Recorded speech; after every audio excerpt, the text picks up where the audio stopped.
özellikle psikoloji etkili olmaları Evet, hümanistik psikoloji orada çıkıyor. Psikanaliz Avrupa'da çıkıyor. Davranışçı ekolde Genel izleyici kitlesi için uygundur.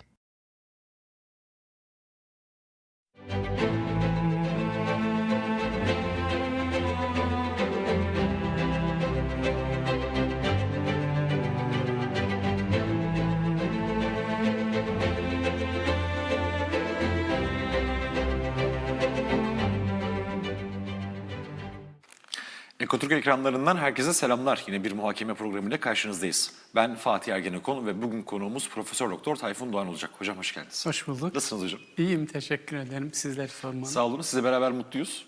Ben sizin aslında uzaktan bir talebeniz de sayılırım. Evet. Yazılarınızı okuyorum. Sizi takip ediyorum hocam. Çok sağ olun. Güzel yazıyorsunuz, eksik olmayın. Önemli meseleleri de yazıyorsunuz, konuşuyorsunuz. Evet. Biz de sizden çok şey öğreniyoruz. Çok sağ olun. O yüzden manevi olarak üzerimizde bir emeğiniz var. Estağfurullah, ne demek. İyi ki geldiniz. Teşekkür ederim Sağ olun. kırmadığınız için. Sevgili hocam, bugün kendini gerçekleştirme olarak belirleyelim dedik. Hem biraz Ramazan ayının atmosferine de uygun bir Evet. konu olmuş oldu kendini gerçekleştirmek. Zira çok fazla şeye maruz kalıyoruz hocam dışarıdan. Bugün eskiye nazaran baktığımız zaman bugün her yerden hocam bize bilgi akıyor, fikir akıyor. Hayatta kendimizi düşünmekten, anlam ve amacı düşünmekten alıkoyan çok fazla unsur var. Evet. Bir yanda bakıyoruz pozitivizmin bir etkisi var. Maddeciliğe çok yoğunlaşıyoruz. Belki bu tarz kaygılar gitgide artıyor. Ve insanlar bir nevi hocam kendini israf etmeye de başlıyorlar. O yüzden kendini gerçekleştirme olarak seçelim dedik hocam. Evet, konuyu da. güzel bir konu. Nasıl tanımlarız hocam? Kendini gerçekleştirmekten ne anlarız? Kendini gerçekleştirme, bireyin potansiyellerini kullanabilecek, en üst düzeyde kullanabilecek hale gelmesidir aslında. Şimdi biz diğer canlılardan farklı bir özelliğimiz var. Hayvanlar dünyaya öğrenmiş olarak geliyor. Yani herhangi bir köpek, kedi, aslan ne yapacağını, ne yaşayacağını, hastalanırsa hangi otu yiyeceğini hepsini biliyor. Hazır bir programla geliyor. İnsanlar ise öğrenmek üzere geliyor. Yani bu bizi gelişme konusunda sorumlu tutuyor. Yani doğduğumuz gibi yaşayamıyoruz. Biz öğrenmeliyiz, gelişmeliyiz, daha iyi bir insan olmalıyız, daha erdemli bir insan olmalıyız. Pek çok gizil potansiyele sahibiz. Bunları kullanabilmemiz gerekiyor. Yani benim çok beğendiğim bir heykel var. Kendini gerçekleştirmenin simgesi olarak görüyorum. Hatta üniversitede odamda da asılı o heykelin fotoğrafı. Kendini yontan insan diye bir heykel var. İzleyicilerimiz şeyden bakabilirler internetten. Böyle kendini yontuyor biri. Bizim hayattaki rolümüz bu aslında. Yani kendimizi yontma, şekillendirme, geliştirme, olgunlaşma, her geçen yıl böyle daha iyi duruma gelme, işte daha çok öfkeleniyorsam daha az öfkelenmeye başlama, daha çok yardım etme, daha iyi bir insan olma, daha çok kişiye fayda sağlama ya da ne bileyim bazı özelliklerimi geliştirme, habire yeni şeyler öğrenme.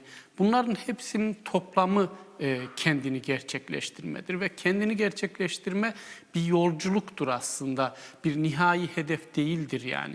Ne kadar geliştirebiliyorsak kendimizi, hani bir son yok gidip de tamam şimdi kendimi gerçekleştirdim diye bir son söz konusu değil. Bunun ortaya çıkışı da aslında hümanist psikoloji akımı, psikolojide bu yaklaşımı, bu kavramı kullanıyor. Şimdi psikolojideki en temel sorulardan biri şudur: İnsanı motive eden şey nedir sorusudur. Buna Freud demiş ki cinsellik, saldırganlık gibi temel biraz daha biyolojik dürtülerimiz bizi motive eder. Bunun için çocuk sahibi oluruz, bunun için kariyer yaparız, bunun için ne bileyim mücadele ederiz. Temel motivasyon kaynağı odur demiş. Kısmen libido diyebiliriz yani. Tabii, değil mi? Freud'un tabii. şeyi. Haklı ama insanı açıklamak için yeterli değil. Öte yandan Alfred Adler vardır işte. O da Psikanalizin 3 temel isimlerinden biri evet olarak ama sayılıyor. ayrılıyor daha sonra. ayrılıyor. Bireysel psikoloji, psikoloji diye kendi ekolünü kuruyor. O da diyor ki insanı motive eden şey üstün olma isteğidir diyor. Yani hepimiz, o da doğru, bakıyoruz arkadaşımızdan daha üstün olmaya çalışıyoruz, komşumuzdan daha üstün olmaya çalışıyoruz. Hatta topluluklar diğer topluluklardan, ülkeler diğer ülkelerden üstün olmaya çalışıyor. Yani güçlü bir motivasyon kaynağı.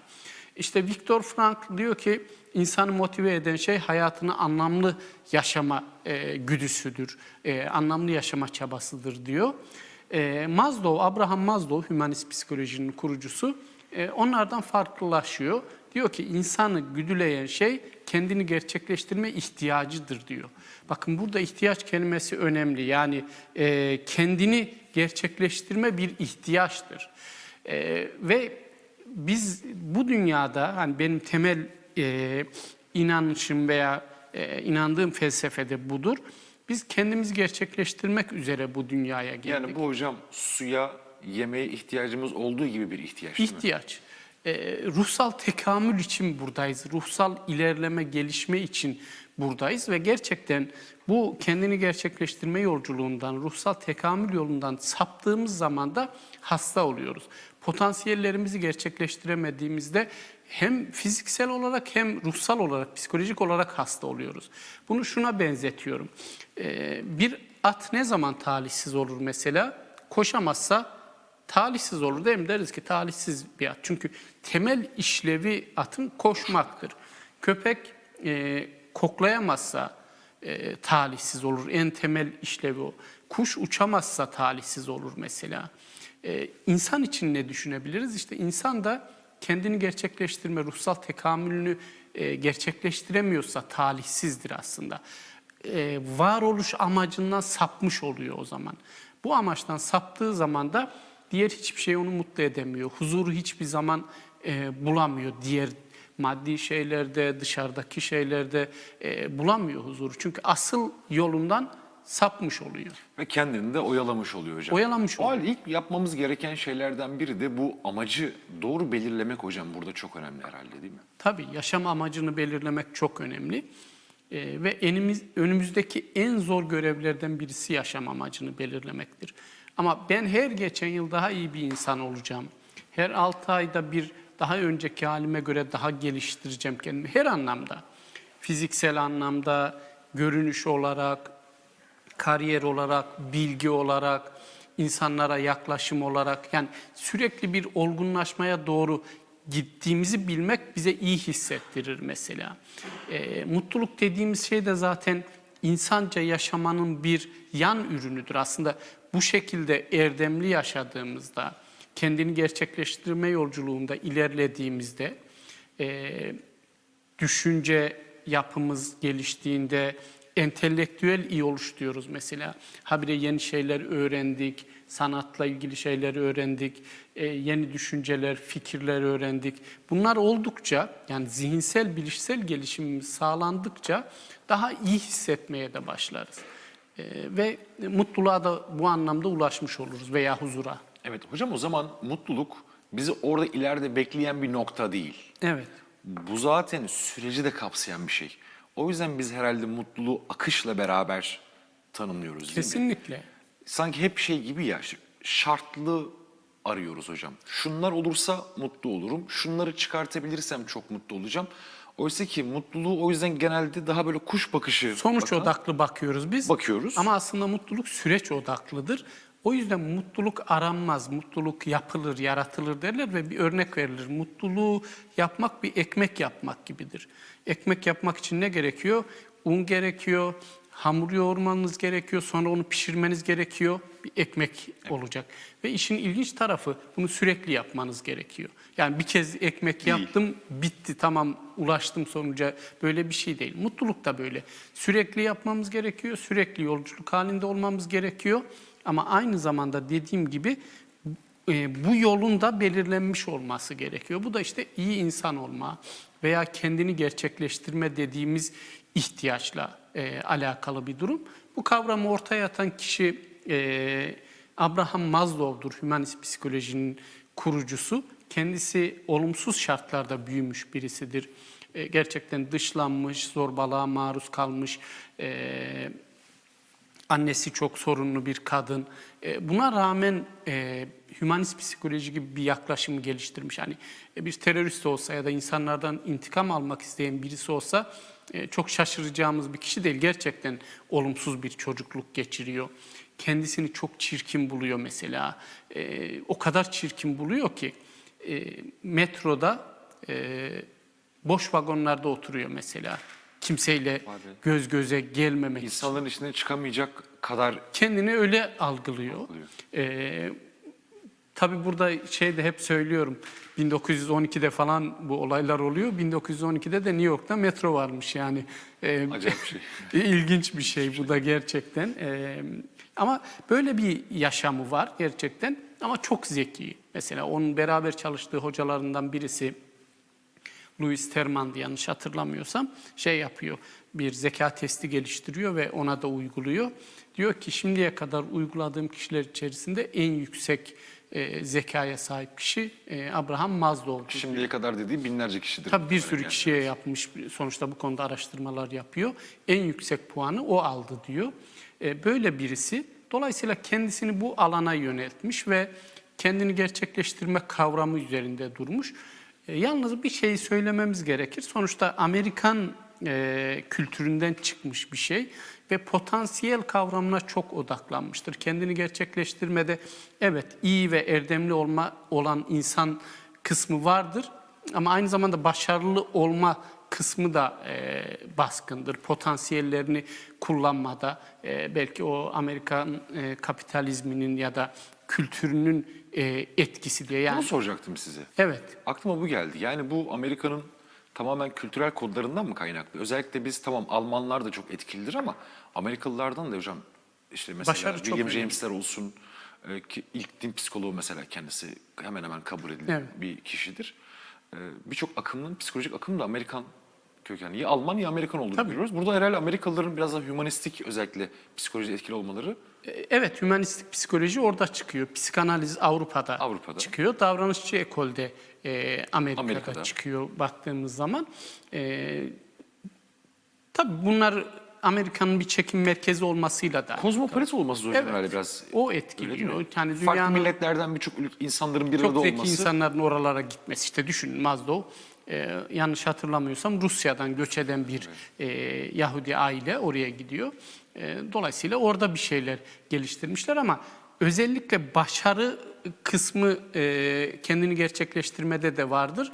Mesela pozitif psikolojinin kurucusu Martin Seligman'ın PERMA modeli diye bir mutluluk modeli vardır. Onlardan mesela 5 tane şey vardır. İşte mutluluğun ayağı, anlam vardır, diğerleriyle ilişkiler vardır. 4-5 tane böyle şey var. Olumlu duygular falan. Bir tanesi de başarıdır mesela. Yani Amerikan toplumunda başarı olmazsa kabul edilmiyor. Yani o hani mutluluk eksikmiş gibi algılanıyor. Bizde biraz daha farklı olabilir. Başarı o kadar ön planda görülmeyebilir mesela.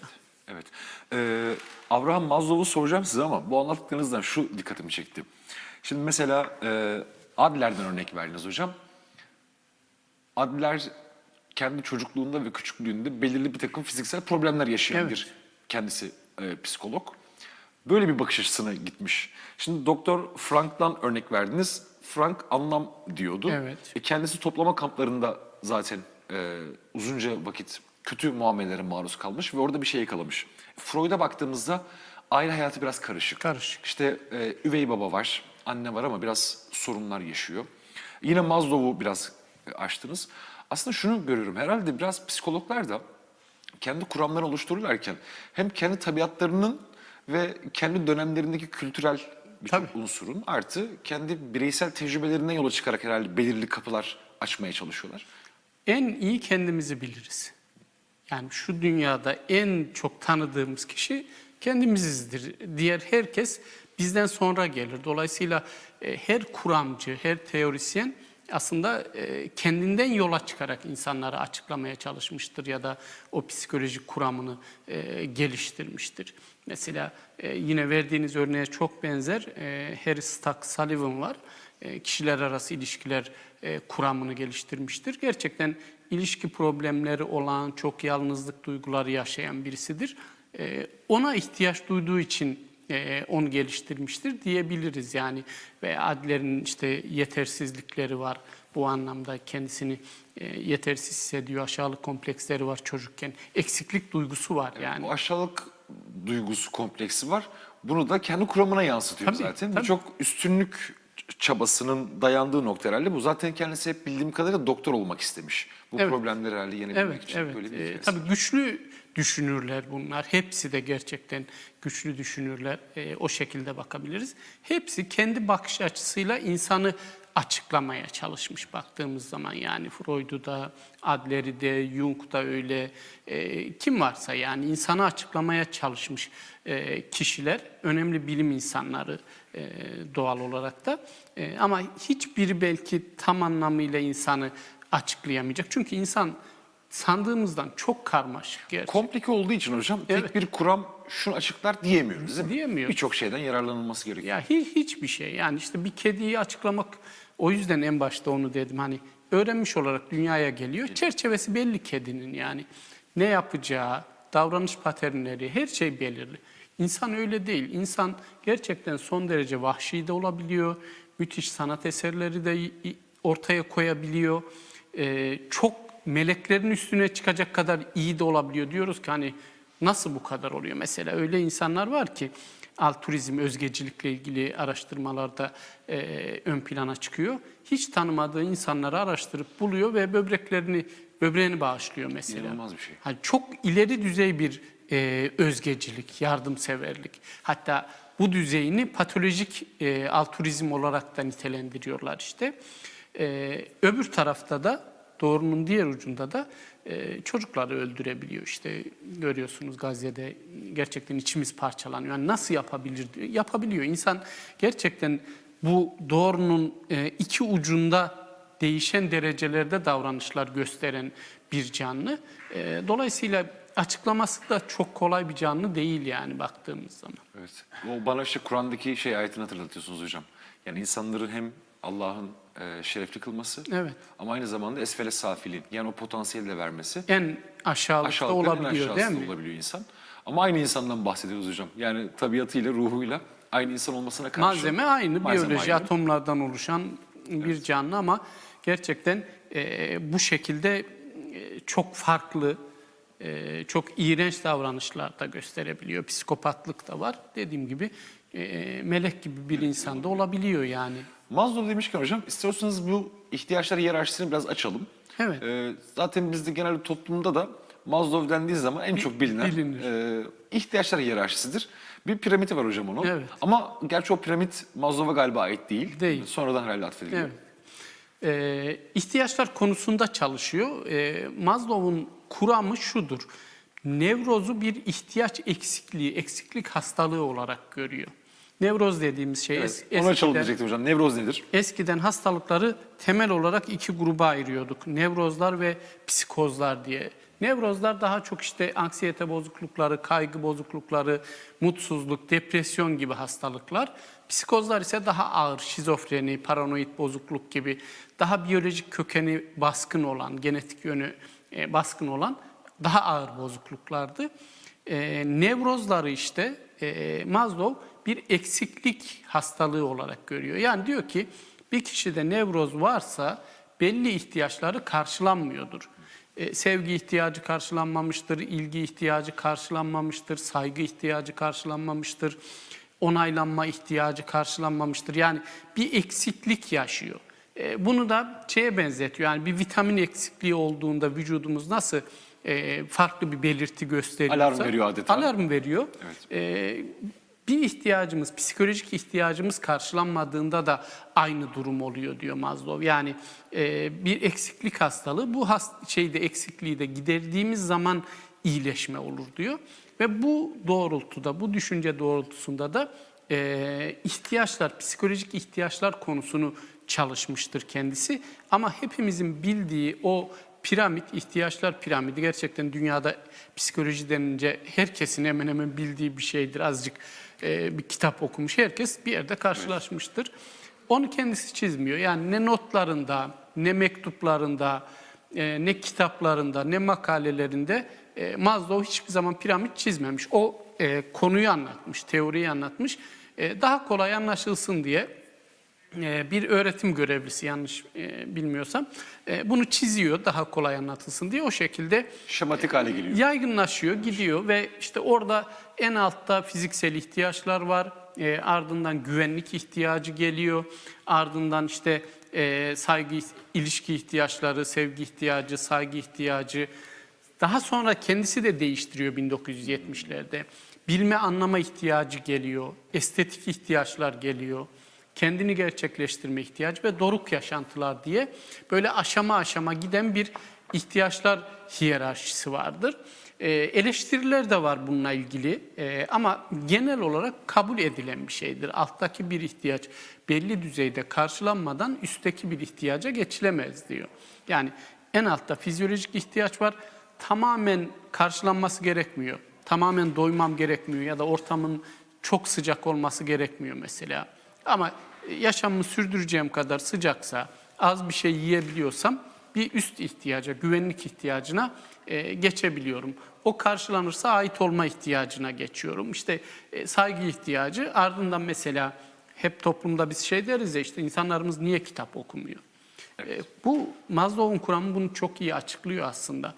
Kitap okuma bir ihtiyaç olması gerekiyor. Bilme anlama ihtiyacı kısmına gelmesi gerekiyor. Ama biz aşağıdakiler hocam tamamlayamadığımız için Kesinlikle. oraya bir türlü gelemiyoruz. değil mi? Gelemiyoruz. Yani sokaktaki bir insanın öyle bir henüz amacı, ihtiyacı yok. O ihtiyaç ortaya çıkmamış.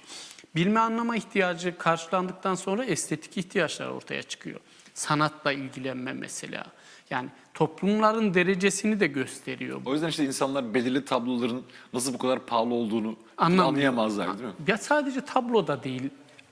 Nedense o geldi tabii aklıma. Yoksa hani yok. evreni inceleme, evrene bakma. Hepsi. Şey derler hocam, yani ben işte evreni o kadar güzel inceliyorum ki işte evrene baktığımda, teleskopla gökyüzünü incelediğimde Hayranlık almış olduğum o duyuyor, zevk diyor. Mesela yeme içme konusunda en sevdiğim yemeği bile yesem onun yanında bir hiçtir gibi Evet. bir... Bruce Lipton var, hücre biyoloğu. O işte şey diyor, ilk kez hücreyi gördüğümde falan mikroskopla büyülenmiştim diyor, yani o şekilde anlatıyor mesela.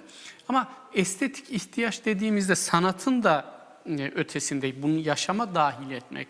Evimizin estetik olması, giyim kuşamımızın öyle olması, ne bileyim şiir yazma, şiir okuma, edebiyatla ilgilenme, bir filmdeki estetiği görme, evlerimizin estetik olması, dış görünüşünün. Şimdi öyle değil mi? Yani kibrit Doğru. kutusu gibi apartmanlarda yaşıyoruz. Ama Safranbolu'ya gittiniz mi bilmiyorum. Yok hocam. Ya da Beypazarı'na falan, hani böyle eski Türk evlerinin olduğu şeylere. Safranbolu'ya gittiğimde büyülenmiştim gerçekten. Yani biz fotoğraflardan görüyoruz ama gördüğümüz hocam adeta manzara öyle ki fotoğraflayıp evimize assak o kadar güzel. O kadar güzel. Geçen hafta Eskişehir'deydim. Orada da Odun Pazarı diye bir yer var. Yine geleneksel Türk evleri. Böyle 2 katlı ahşap evler. O kadar estetik, yani insan şey düşünüyor. Safranbolu'ya gittiğimde de aynı şeyi düşünmüştüm.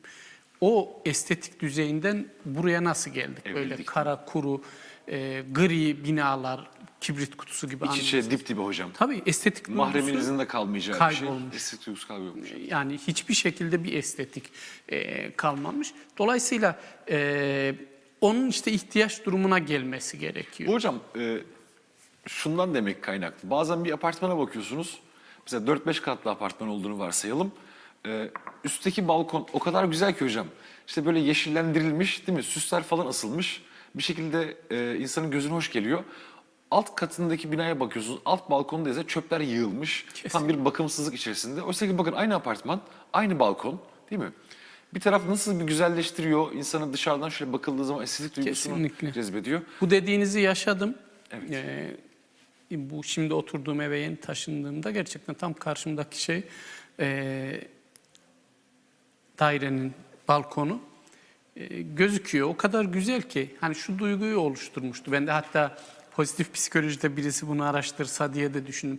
Zevk sahibi olmak diye bir şey var. Yani dediğiniz gibi aynı daireler, altlı üstlü 3-4 tane. Birisi zevk sahibi. Ki Yani hocam ya ortalama hani ekonomik gelir de aynıdır. Aynı. Çünkü aynı apartman, Aynı aynı apartman. semttesiniz. Aşağı yukarı kazancınız da hani benzer olacaktır. birisinin estetik duygusu daha gelişmiş, zevk sahibi. Evet. Belki duvarına astığı küçük bir şey, oradaki çiçek, düzen.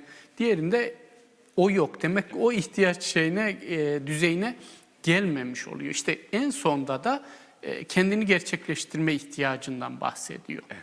O artık böyle insanlığın zirvesine çıkmayla alakalı, adil olmayla alakalı, insanlara yardım etme, ayrım yapmama, bir sürü özellik var. Hani kendini gerçekleştiren insanların özelliklerinden bahsederiz. Bu anlamda o ihtiyaçlar hiyerarşisini tamamlamış oluyoruz. Sevgili hocam, bu özellikler önemli ama ara vaktimiz geldi. İsterseniz aramızı verelim. Tabii. Sonrasında hocam bu özellikleri soracağım. Özellikle ben şuna da takıldım. Yani sadece kendisine yönelik olan eylemlerde değil de başkalarına da dokunmak da bu Tabii. sürecin bir parçası. Belki bireyselciliği veya bencilliği engelleyen, başkalarına da bir şekilde hayatlarına dokunan bir faktör var. Öyle önemli, çünkü zaten komşunuz mutlu değilse siz de mutlu olamazsınız. Değil mi? Yani. Evet. O zaman aramıza gidelim hocam. Aradan sonra bunları biraz daha açalım. Tamam. Efendim Profesör Doktor Tayfun Doğan bizlerle. Kısa bir ara sonrasında karşınızdayız.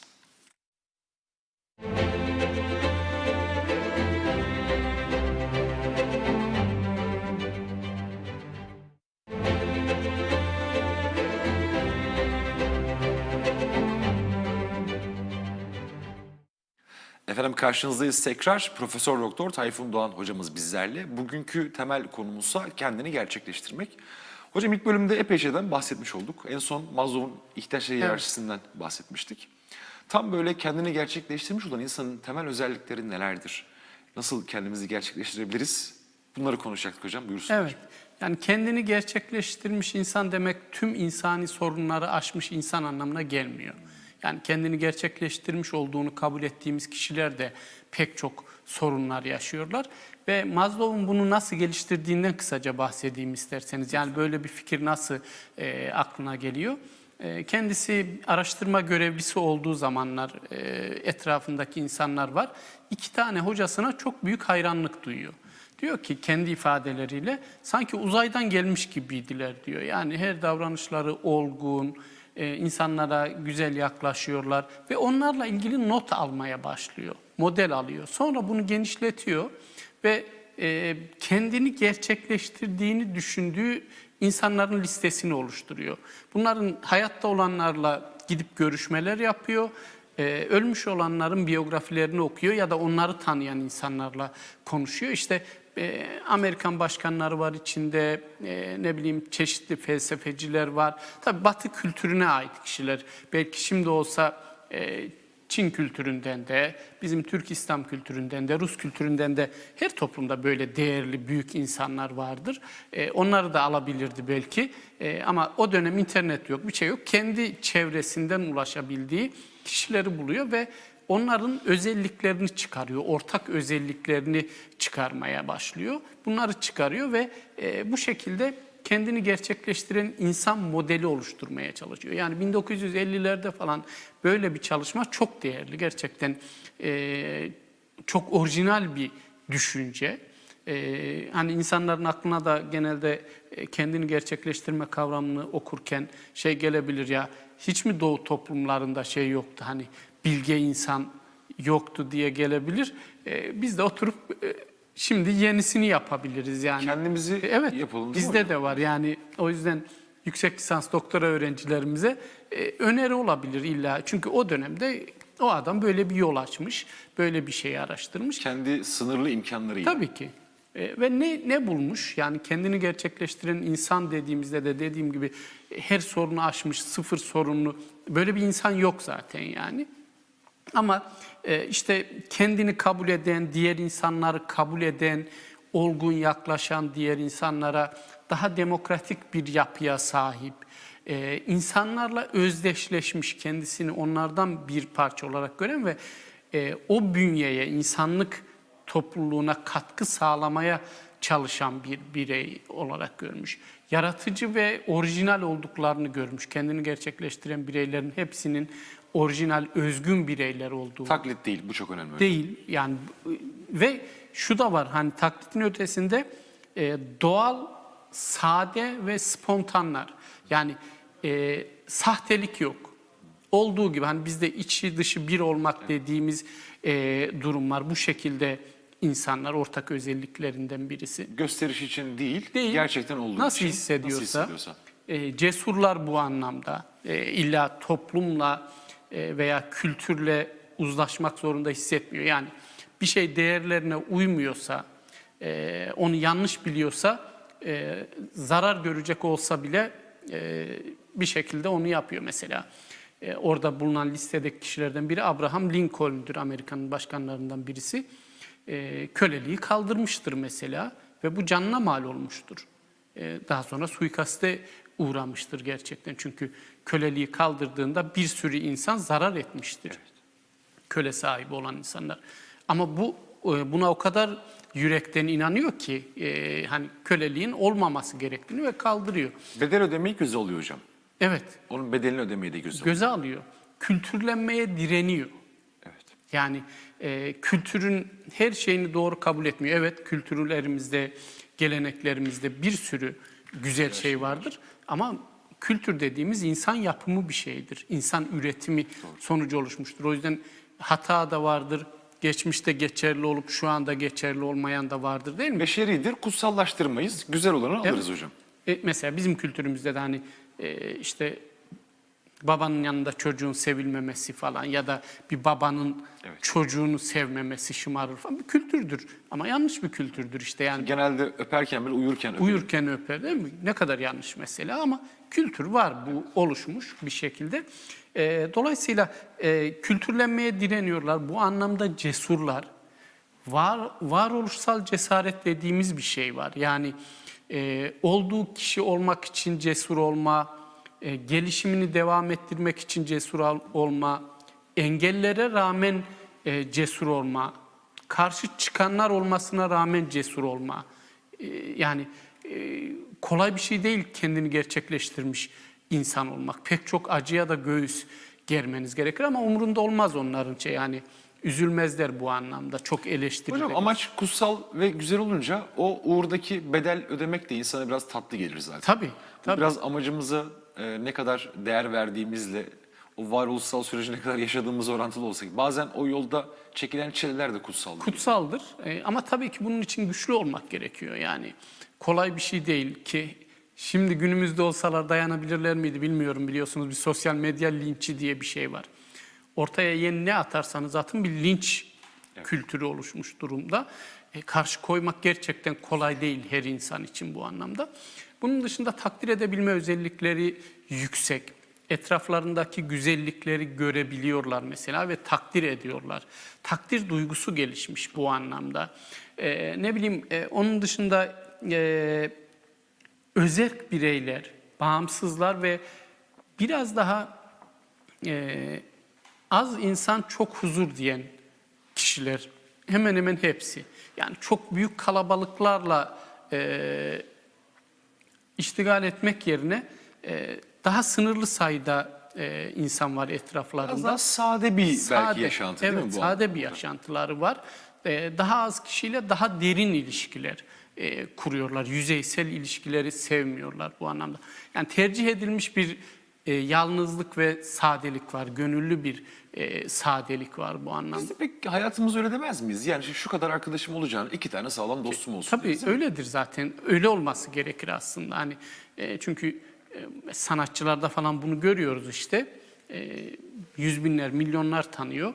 Ama işte pek çok sanatçının röportajında rastladım. İşte otel odasına gidip ağlıyordum diyor mesela. Yalnızlıktan değil mi? Evet, konseri bitiriyor. Tanıdığı yüz binlerce insan var. Ama- Onu tanıyan milyonlar var. Evet. Ama dertleşip şöyle hani muhabbetin belini kıralım deriz ya hocam. Evet, Samimiyet. o yok. O yok. O yüzden de gerçekten bu insanlar az insan çok huzur diyen insanlar. Yani daha derinlemesine ilişkiler kuran insanlar. Üreticiler, hepsi bir şey üretmiş, bir şey ortaya koymuş bu anlamda. Bu önemli ve değerli gerçekten. Yani çalışkan insanlar baktığımız zaman. Bunun gibi pek çok daha özelliğe sahipler. Yani kendini gerçekleştiren insan dediğimiz insan bizim gözümüzde biraz bir insanın olması gereken özellikleri, ideal insan diyebileceğimiz insanlar. Aslında çok da böyle hani uzak aman çok zor şeyler de değil. Uzaylı değil yani. Uzaylı değil evet. Değil. Olması gereken Olması aslında işte ilgili, sevgi dolu, doğal davranan, yapmacık davranmayan, dediğim gibi üreten, çalışan, insanlara saygılı, böyle insanlar yani baktığımızda. O yüzden kendini gerçekleştirme iyi bir ideal olabilir bizim için veya ulaşılması gereken bir amaç olabilir. Hedefimiz olabilir hocam Evet. bu anlam. Evet, ben aslında ilk de hani ihtiyaçlar hiyerarşisinden bahsederken en altta hocam fiziksel ihtiyaçlarımız var değil mi? İşte Fatih Sultan Mehmet'e atfedilen bir söz hep aklıma gelir. Aç adama dini sorulmaz. Evet. Yani aç adama senin dinin ne, hangi dine inanıyorsun denmez. Önce o temel Fiziksel ihtiyaçlar, güvenlik ihtiyacı karşılanacak. Mutlu da olamaz zaten. İnsanlar, araştırmalar bunu gösteriyor. Yani ben karnım açsa, üşüyorsam, kendimi güvende hissetmiyorsam, güvenlik deyince de sadece can güvenliği gibi düşünmeyin. Yani iş anlamında güvende hissetmiyorsam, geleceğimi güvende hissetmiyorsam, toplumda adaletsizlik varsa ve kendimi güvende hissetmiyorsam, başıma bir şey gelirse adalet arayamam diye düşünüyorsam mutlu olamaz. Toplumların mutluluk düzeyini bunlar belirler yani doğal olarak. Bunlar temel. Bunlar herkeste olacak. Herkesin fiziksel ihtiyacı karşılanacak, güvenlik ihtiyacı karşılanacak. Ondan sonra diğer ihtiyaçlara geleceğiz. O yüzden bir ihtiyaç modeli vardır. Biraz şey gibi düşünebiliriz. Bu temel işte fiziksel, güvenlik ve ilişki ihtiyaçları yelkenli modeli vardır. Yelkenin alt kısmıdır.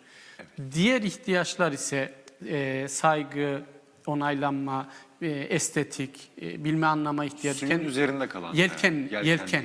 O bizi uzaklara götürür onlar. Hatta bunun yine bir model var. O yelken hani suda kalma, yaşama olarak galiba değil mi? Evet yani suyun oranın üzerinde delik durabilmemiz olmaması için gerekiyor. delik olmaması gerekiyor. O sağlam olacak öncelikle oturduğumuz yer. Ondan sonra uzak kıyılara gidebilmemiz için, denize, okyanusa açılabilmemiz için de yelkene ihtiyacımız var.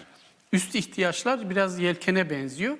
Yine bunu şöyle de anlatıyoruz. Yani ihtiyaçları, temel ihtiyaçlar, konfor ihtiyaçları ve olgunlaşma ihtiyaçları diye de bölüyoruz. Temel ihtiyaçlar herkesin sahip olması gereken ihtiyaçlardır. İşte fiziksel ihtiyaçlar, güvenlik, kendini yaşam içerisinde konumlandırabilecek şekilde bir gelirin olması, bir sürü şey olabilir. Temel ihtiyaçlar.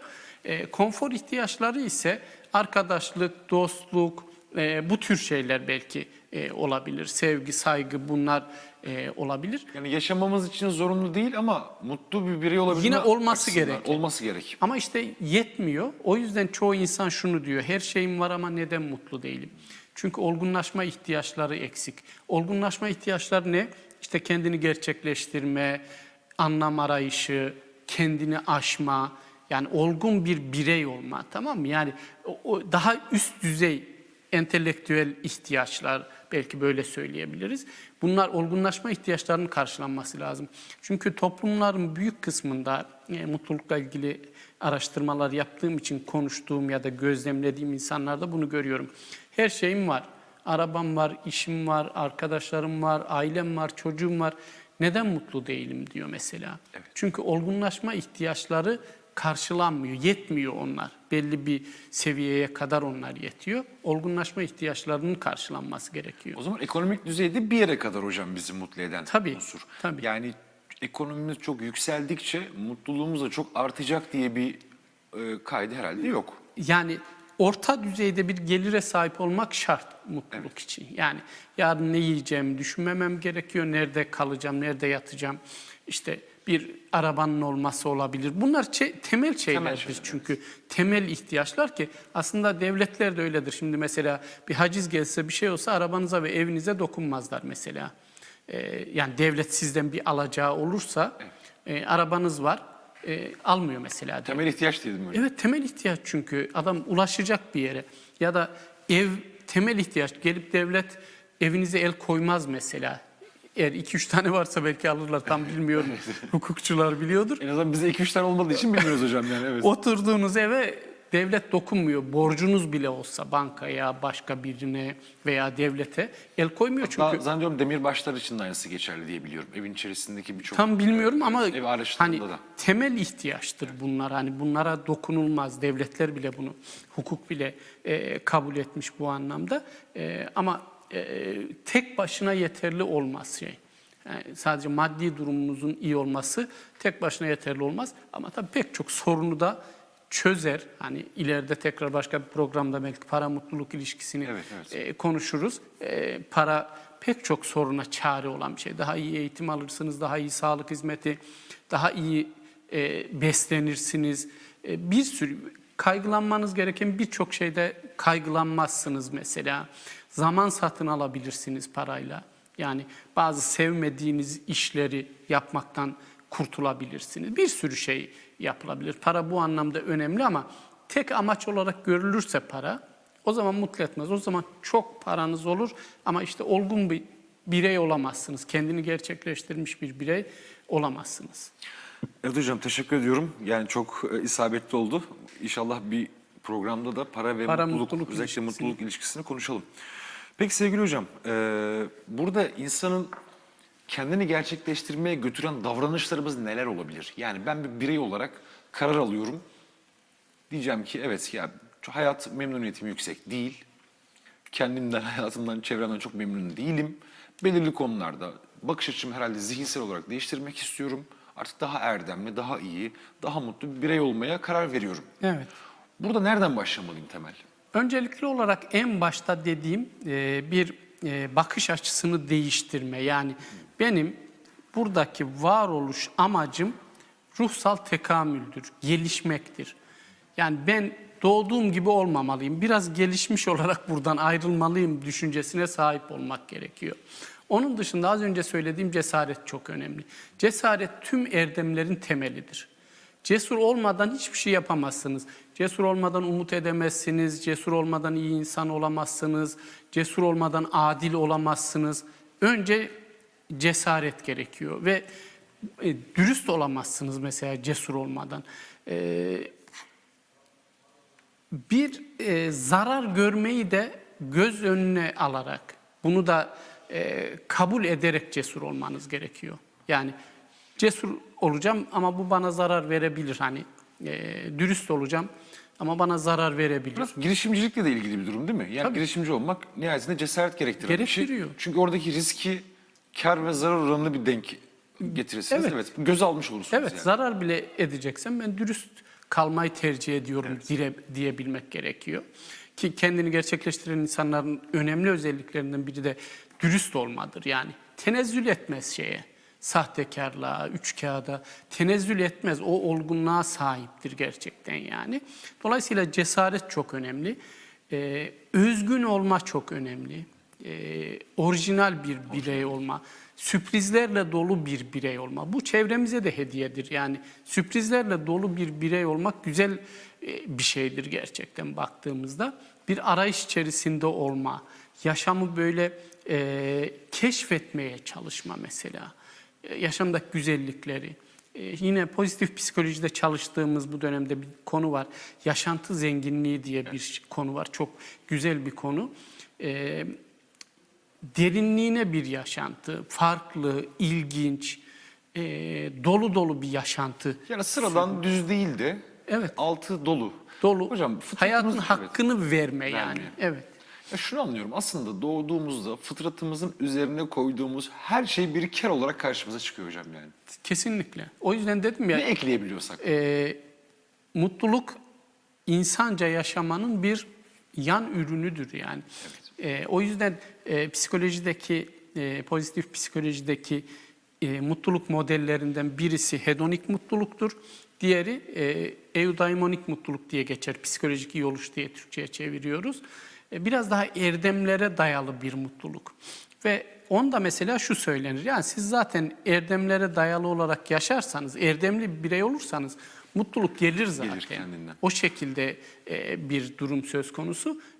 Dolayısıyla bunlara dikkat edersek, bu söylediğimiz şeylere kendini gerçekleştirme yolculuğunda ilerlemiş oluruz. Tabii burada bencil olmama, ne bileyim işte dürüst olma, insan yardımsever olma, insanlara yardım etmiyorsak bile en azından zarar vermeme mesela. Yani hiç değilse zarar verme, elinden iyi bir şey gelmiyor, zarar verme. Değerli toplum için, insanlık için, kendin için değerli olan şeylerle meşgul olma. Hani gölge etme, başka ihsan istemem sözünün karşılığı olsa gerek. Güzel bir şey var, yakın zamanda öğrendim. Türkçemizde de tabii bu yaşta ilk kez duyuyorum, çok hoşuma gitti. Şey diyor, şefaatinden vazgeçtim, mezarımdan taş çalma yeter diye bir söz varmış Anadolu'da. O yani hiç değilse zarar verme. Hani iyiliğini geçtim, zarar verme en azından.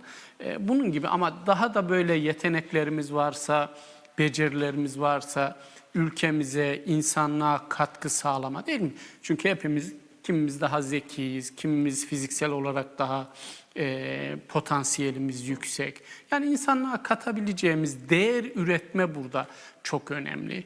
Çünkü bu bize işe yarar hissettirir. Kendimizi işe yarar ve değerli hissederiz. Hocam son 5 dakika kala şunu da sorayım. Şimdi ihtiyaçlardan bahsediyoruz ya. Modern zaman biraz da tüketim dönemi olarak bize Evet. anlatılır. Böyle de tanımlarız. Burada da birçok ihtiyacımız olmayan şey de sanki biraz ihtiyacımızmış gibi sunuluyor. Yani böyle de bir zannediyorum problemle karşılaşıyoruz. Ve insanların birçoğu hocam hayatlarını da ihtiyacı olmadığı halde bunlar ihtiyaçmış gibi sunulduğu için bunların peşinde aramakla geçirebiliyor. Bunu nasıl değerlendiriyorsunuz? Evet, bu Sinoplu Diyojen'in gerçekten kendime de model aldığım bir bakış açısı var. Diyor ki, ihtiyaçlarımız çok azdır, isteklerimiz sınırsızdır. İstekle ihtiyacı bir defa ayırt etmemiz gerekiyor. Yine onların ekolünden, Stoacılardan Marcus Aurelius var. Roma imparatorudur ama çok sade bir yaşam sürmüştür. O da şey diyor, mutlu olmak için ne kadar az şeye ihtiyacım var diyor. Yani bir şey istek mi, ihtiyaç mı ayırt etmemiz gerekiyor. Ve ihtiyacımız çok az yani baktığımız zaman. Hele ki fiziksel ihtiyaçlarımız gerçekten az yani. Yani 3 evin, 5 evin, 10 evin, 10 arabanın olması çok bir şey değiştirmiyor. Çünkü hocam yaşam. aynı anda 2 evde 3 evde kalamıyorum. Kalamıyorsun. Aynı anda 5 arabam da olsa bunlara binemiyorum. O an bir tanesine bunun Kesinlikle. sahip O yüzden hedef sahip olmak değil de işte kendini gerçekleştirme dedik ya, olmak olması gerekiyor. Yani benim olmam, olgunlaşmam önemli. Sahip olma yaşayacağım kadar olması gerekiyor ve bu konuda da şu anda dünyada çok yaygınlaşan bir ekol yaklaşım var. Minimalizm diye geçiyor. Özellikle Uzak Doğu'dan. Aslında bizim toplumumuzda da var olan bir şey ama oradan gelince daha değerli Kıymetli oluyor sanki, kıymetli değil mi? oluyor. Gönüllü sadelik diye çeviriyoruz bunu. Ve herkese şunu tavsiye ediyorum. Evlerinizi sadeleştirin yani.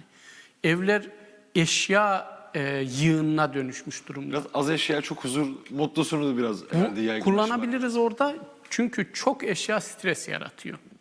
Evin her yeri eşya dolu. Kullanmadığımız elbiseler, tabak, çanak, ne bileyim her şey. Evet. O yüzden sadeleşme çok önemli. Zihnimizi de çok yoran bir şey olmaz mı? Kesinlikle. Çok eşya demek zihnimizi birçok defa o eşyaları hocam Stres oluşturuyor. yükleyecek bize. Evet. Zihnimize bir şekilde onlar da olacak. Sadeleşme o anlamda çok önemli. Stresten, hatta çok zengin kişilerde bile bu vardır. Hani Steve Jobs falan hep mesela işte şey denir ya, aynı elbiseyi giyiyordu. Aynı. Çünkü kafası rahatlıyor şey. Bir sürü karmaşanın içerisine girmek istemiyor mesela.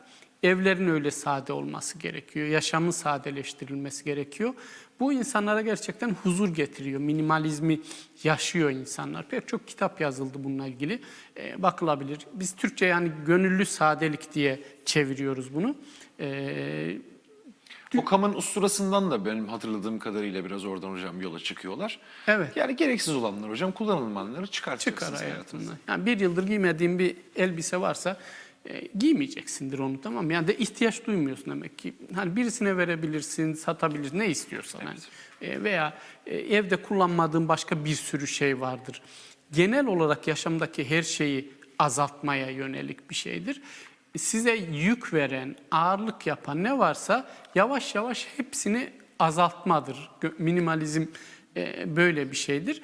Bunun yerine işte olma moduna geçmemiz gerekiyor. Yani nasıl daha azimli olabilirim, nasıl daha dirençli olabilirim, psikolojik sağlamlığım nasıl daha yüksek olabilir, başkaları bana bir şey söylediği zaman nasıl daha az etkilenebilirim, stresi daha iyi nasıl yönetebilirim, nasıl daha az öfkelenebilirim, nasıl daha yardımsever olabilirim, geçen yıla göre biraz daha yardımseverliğim artar mı? Evet. Nasıl daha faydalı, yani olma moduna geçmemiz gerekiyor. Sahip olmanın sonu yok yani. Çok güzel ifade etmiştiniz, söylemiştiniz. İnsanın istekleri sınırsız hocam. Evet. Ama hayatın bizatihi kendisi sınırlı. Evet. Nihayetinde ömrümüz gibi. Aslında onun kendisi de sınırlı. İhtiyacımız olmayanlarla isteklerimizi hocam ayırmak gerekiyor. Ayırmamız Belki bu gerekiyor. modda hiç unutmayacağız. Değil mi? Bir şeyleri talep ederken de. İhtiyaçlar. Biraz tabii hocam belki burada toplumun otokontrol noktası da belki devreye girecek. Yani insanlar biraz daha gösterişe veya maddi, fiziksel şeylere önem verdikçe belki de gençlerimiz bugün ister istemez bunlara daha fazla önem vermeye başlıyor. Belki toplumun da bir otokontrol olması lazım. Hocam her şey sınırlı, programımız da sınırlı.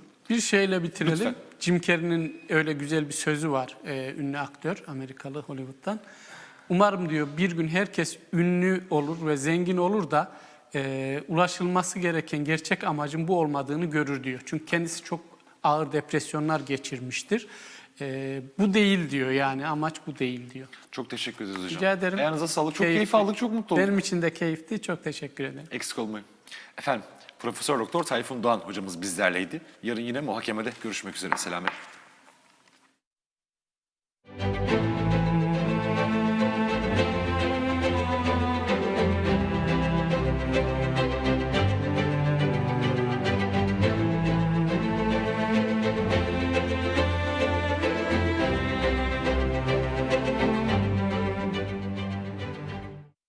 Havarilerin sözüdür.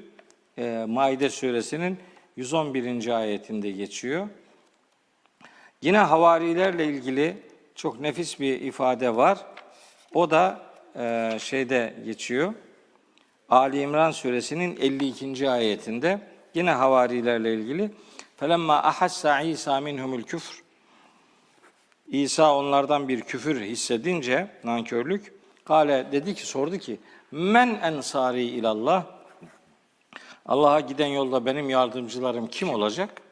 Kâle havariyun, havariler dediler ki, nahnu ensarullah, Allah'ın yardımcıları, onun davasının, yolunun yardımcıları elbet biziz. Âmennâ billah, biz Allah'a iman ettik. Ve şed bi ennâ müslimûn, şahit ol ki biz Müslümanlarız diye havarilerden ortaya konulmuş bir itiraftır.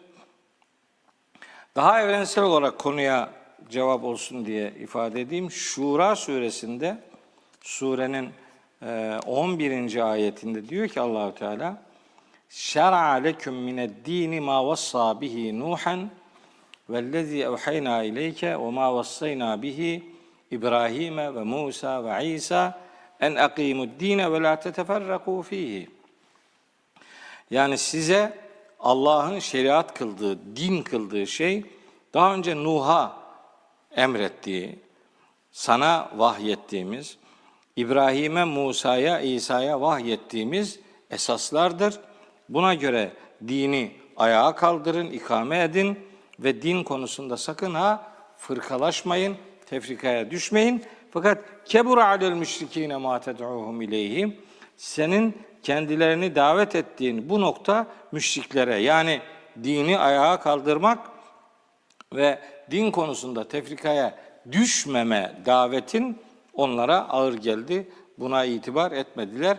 Bunu tabi Mekkeli müşriklerden ibaret sayıp da kimse üzerine alınmıyor. Halbuki bugün din adına tefrikanın çok korkunç örnekleri önümüzde duruyor.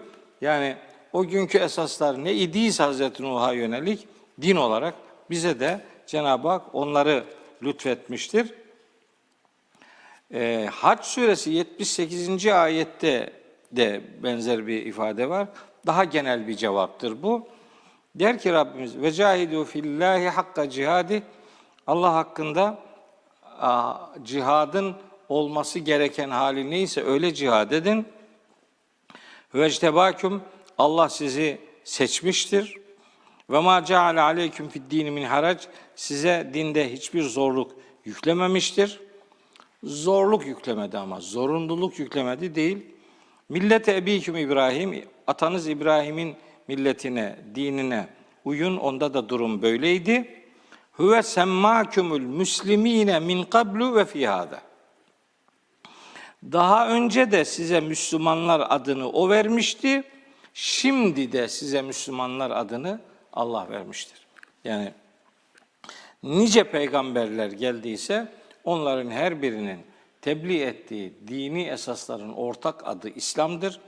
Bunlara gönülden bağlılık gösterenler de Müslüman adını Allah tarafından kendilerine verilmiş ad olarak benimsemişlerdir, benimsesinler. Nihayetinde hani bu şeref bize yeter sözümüzün son noktası olarak ifade edeyim. Fussilet suresinin 33. ayetinde de diyor ki Rabbimiz, ve men ahsenu kavlen, söz olarak kim daha güzel olabilir ki mimmen daa ilallahi, Allah'a davet edenden, ve amile salihen, ve bu davette salih amel işleyenden, yani işini düzgün yapandan, ve bir de kale, şöyle diyenden daha güzel sözlü kim olabilir?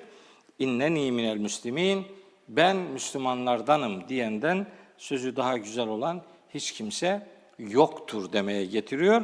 Ali İmran suresinde de inned dîne indallâhil İslam ayet 19. ayet, o ayetteki İslam vurgusuyla bu benim burada demek istediklerim aşağı yukarı aynı noktada birleşsinler. Maksadımız ayetleri birbiriyle elbette çekiştirmek, çeliştirmek değildir. Bir ayette söylenmek istenenin öbür ayette tefsir edildiğine hep şahit olmuşuzdur. Ali İmran suresinin 85. ayetinde de vurgulanan husus aşağı yukarı budur. Kim İslam'dan başka bir din arayışına girerse bilsin ki o ondan kabul edilmeyecektir. O öbür alemde, ahirette zarara, ziyana uğrayanlardan olacaktır diye ayet-i kerimelerin böyle bir göndermesi var. Soruya böyle cevap vermiş olayım. Sağ olun hocam. Bu Fussilet 33 özellikle böyle her yere yazılacak, avucumuzun içine yazıp ayetleri böyle hani buzdolaplarının üzerine, çalışma masamızın kenarına, yatağımızın başucuna herhalde assak hocam yeridir. Birçok böyle ayet var ama herhalde bugün özellikle. Zira hocam Rabbimiz Hac suresinin hani huve semmâkümül müslimin, o sizi Müslümanlar olarak isimlendirdi. Ayetine iman ettikten sonra o Müslümanlığın alt kümelerine ayrılmak, bunları detaylandırmak biraz sanki Rabbimizin de hani ayrılmayın, ve la tüferriku, fırkalaşmayın ayetini biraz ihlal etmek gibi de hocam bugün o manzarayla karşılaşıyoruz sanki. Üzgünüm, yani deyince bir kısmının ağrına gidiyor. İşte ya niye böyle diyorsunuz falan, niye Müslümanlara hitaben bunları söylüyorsunuz diye böyle çıkışanlar oluyor. Allah-u Teala bize diyor ki, bize Müslümanlara, ya eyyühellezine amenu, ey iman edenler, ittakullaha hakka tukatihi, Allah'a karşı nasıl saygı duyulması gerekiyorsa işte öyle saygı duyun. Ve la temutunne illa ve entum müslimun, Müslüman olmanın ötesinde sakın ha ölmeyin. Yani Müslüman olmadan ölmeyin.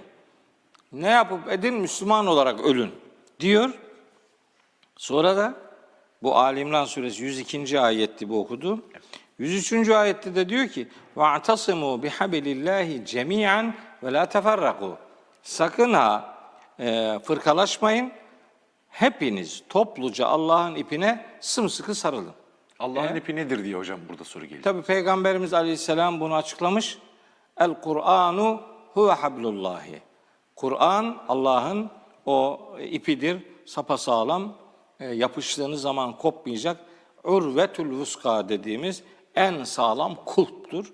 Onu Peygamberimiz hablullah Kur'an'dır diye Kur'an'ı tanıttığı uzunca bir hadis-i şerif var Peygamberimizin.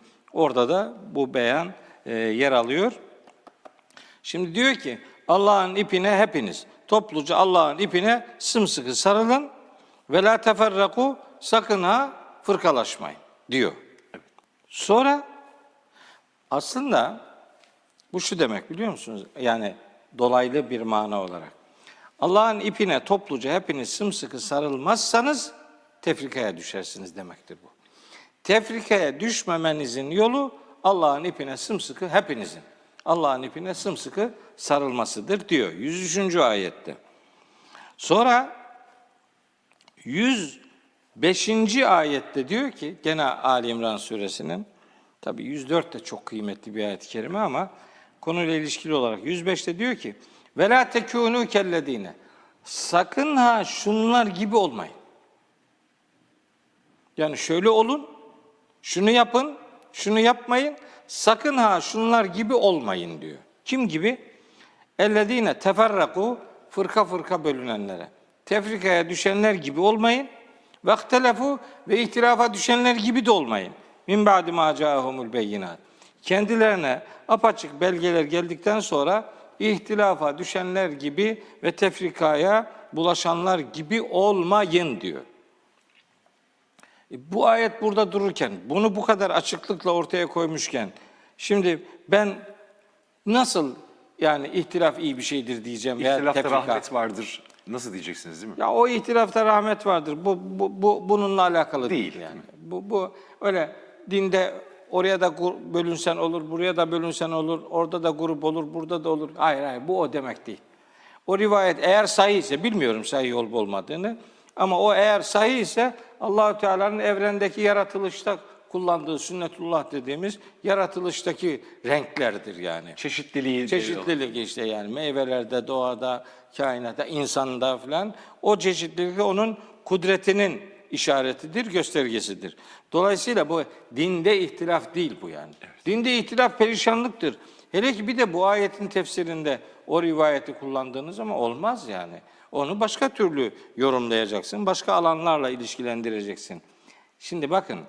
Hatta önümüzde sadece hocam kitabi örnekler yok. Bugün ne yazık ki biz bunun müşahede yoluyla da ihtilafa düştüğümüz zaman Müslümanların durumunu, ümmetin durumunu biraz fiziki olarak da görebiliyoruz. Kur'an'dan ayrılmanın, sapmanın sonucunda nelere maruz kaldığımızı görüyoruz. Tabii. Yani değil mi? Yani İsrail'in orada Filistinlilere yaptığı zulümün sebebi İsrail'in çok güçlü, Filistinlilerin çok zayıf oluşu değildir. İsrail'in bugün orada yaptığı, o Siyonist yönetimin yaptığını cesaretlendiren şey Müslümanların darmaduman görüntüsüdür yani. Şu anlattığınız Cemiyan ayetindeki o birleşmeyi, evet, hep beraber topluca Allah'ın ipine sarılmayı, birlik olamamaktan kaynaklanır. Evet. Şimdi bak Fatih'ciğim, En'am suresinde 159. ayeti var bununla alakalı. Diyor ki Rabbimiz, İnnellezîne ferrakû dînehu, dinlerini parça parça edenler. Ve kânû şiyan, kendileri de grup grup bölünenler. Var ya, leste minhum fî şeyin, senin onlarla hiçbir işin yoktur.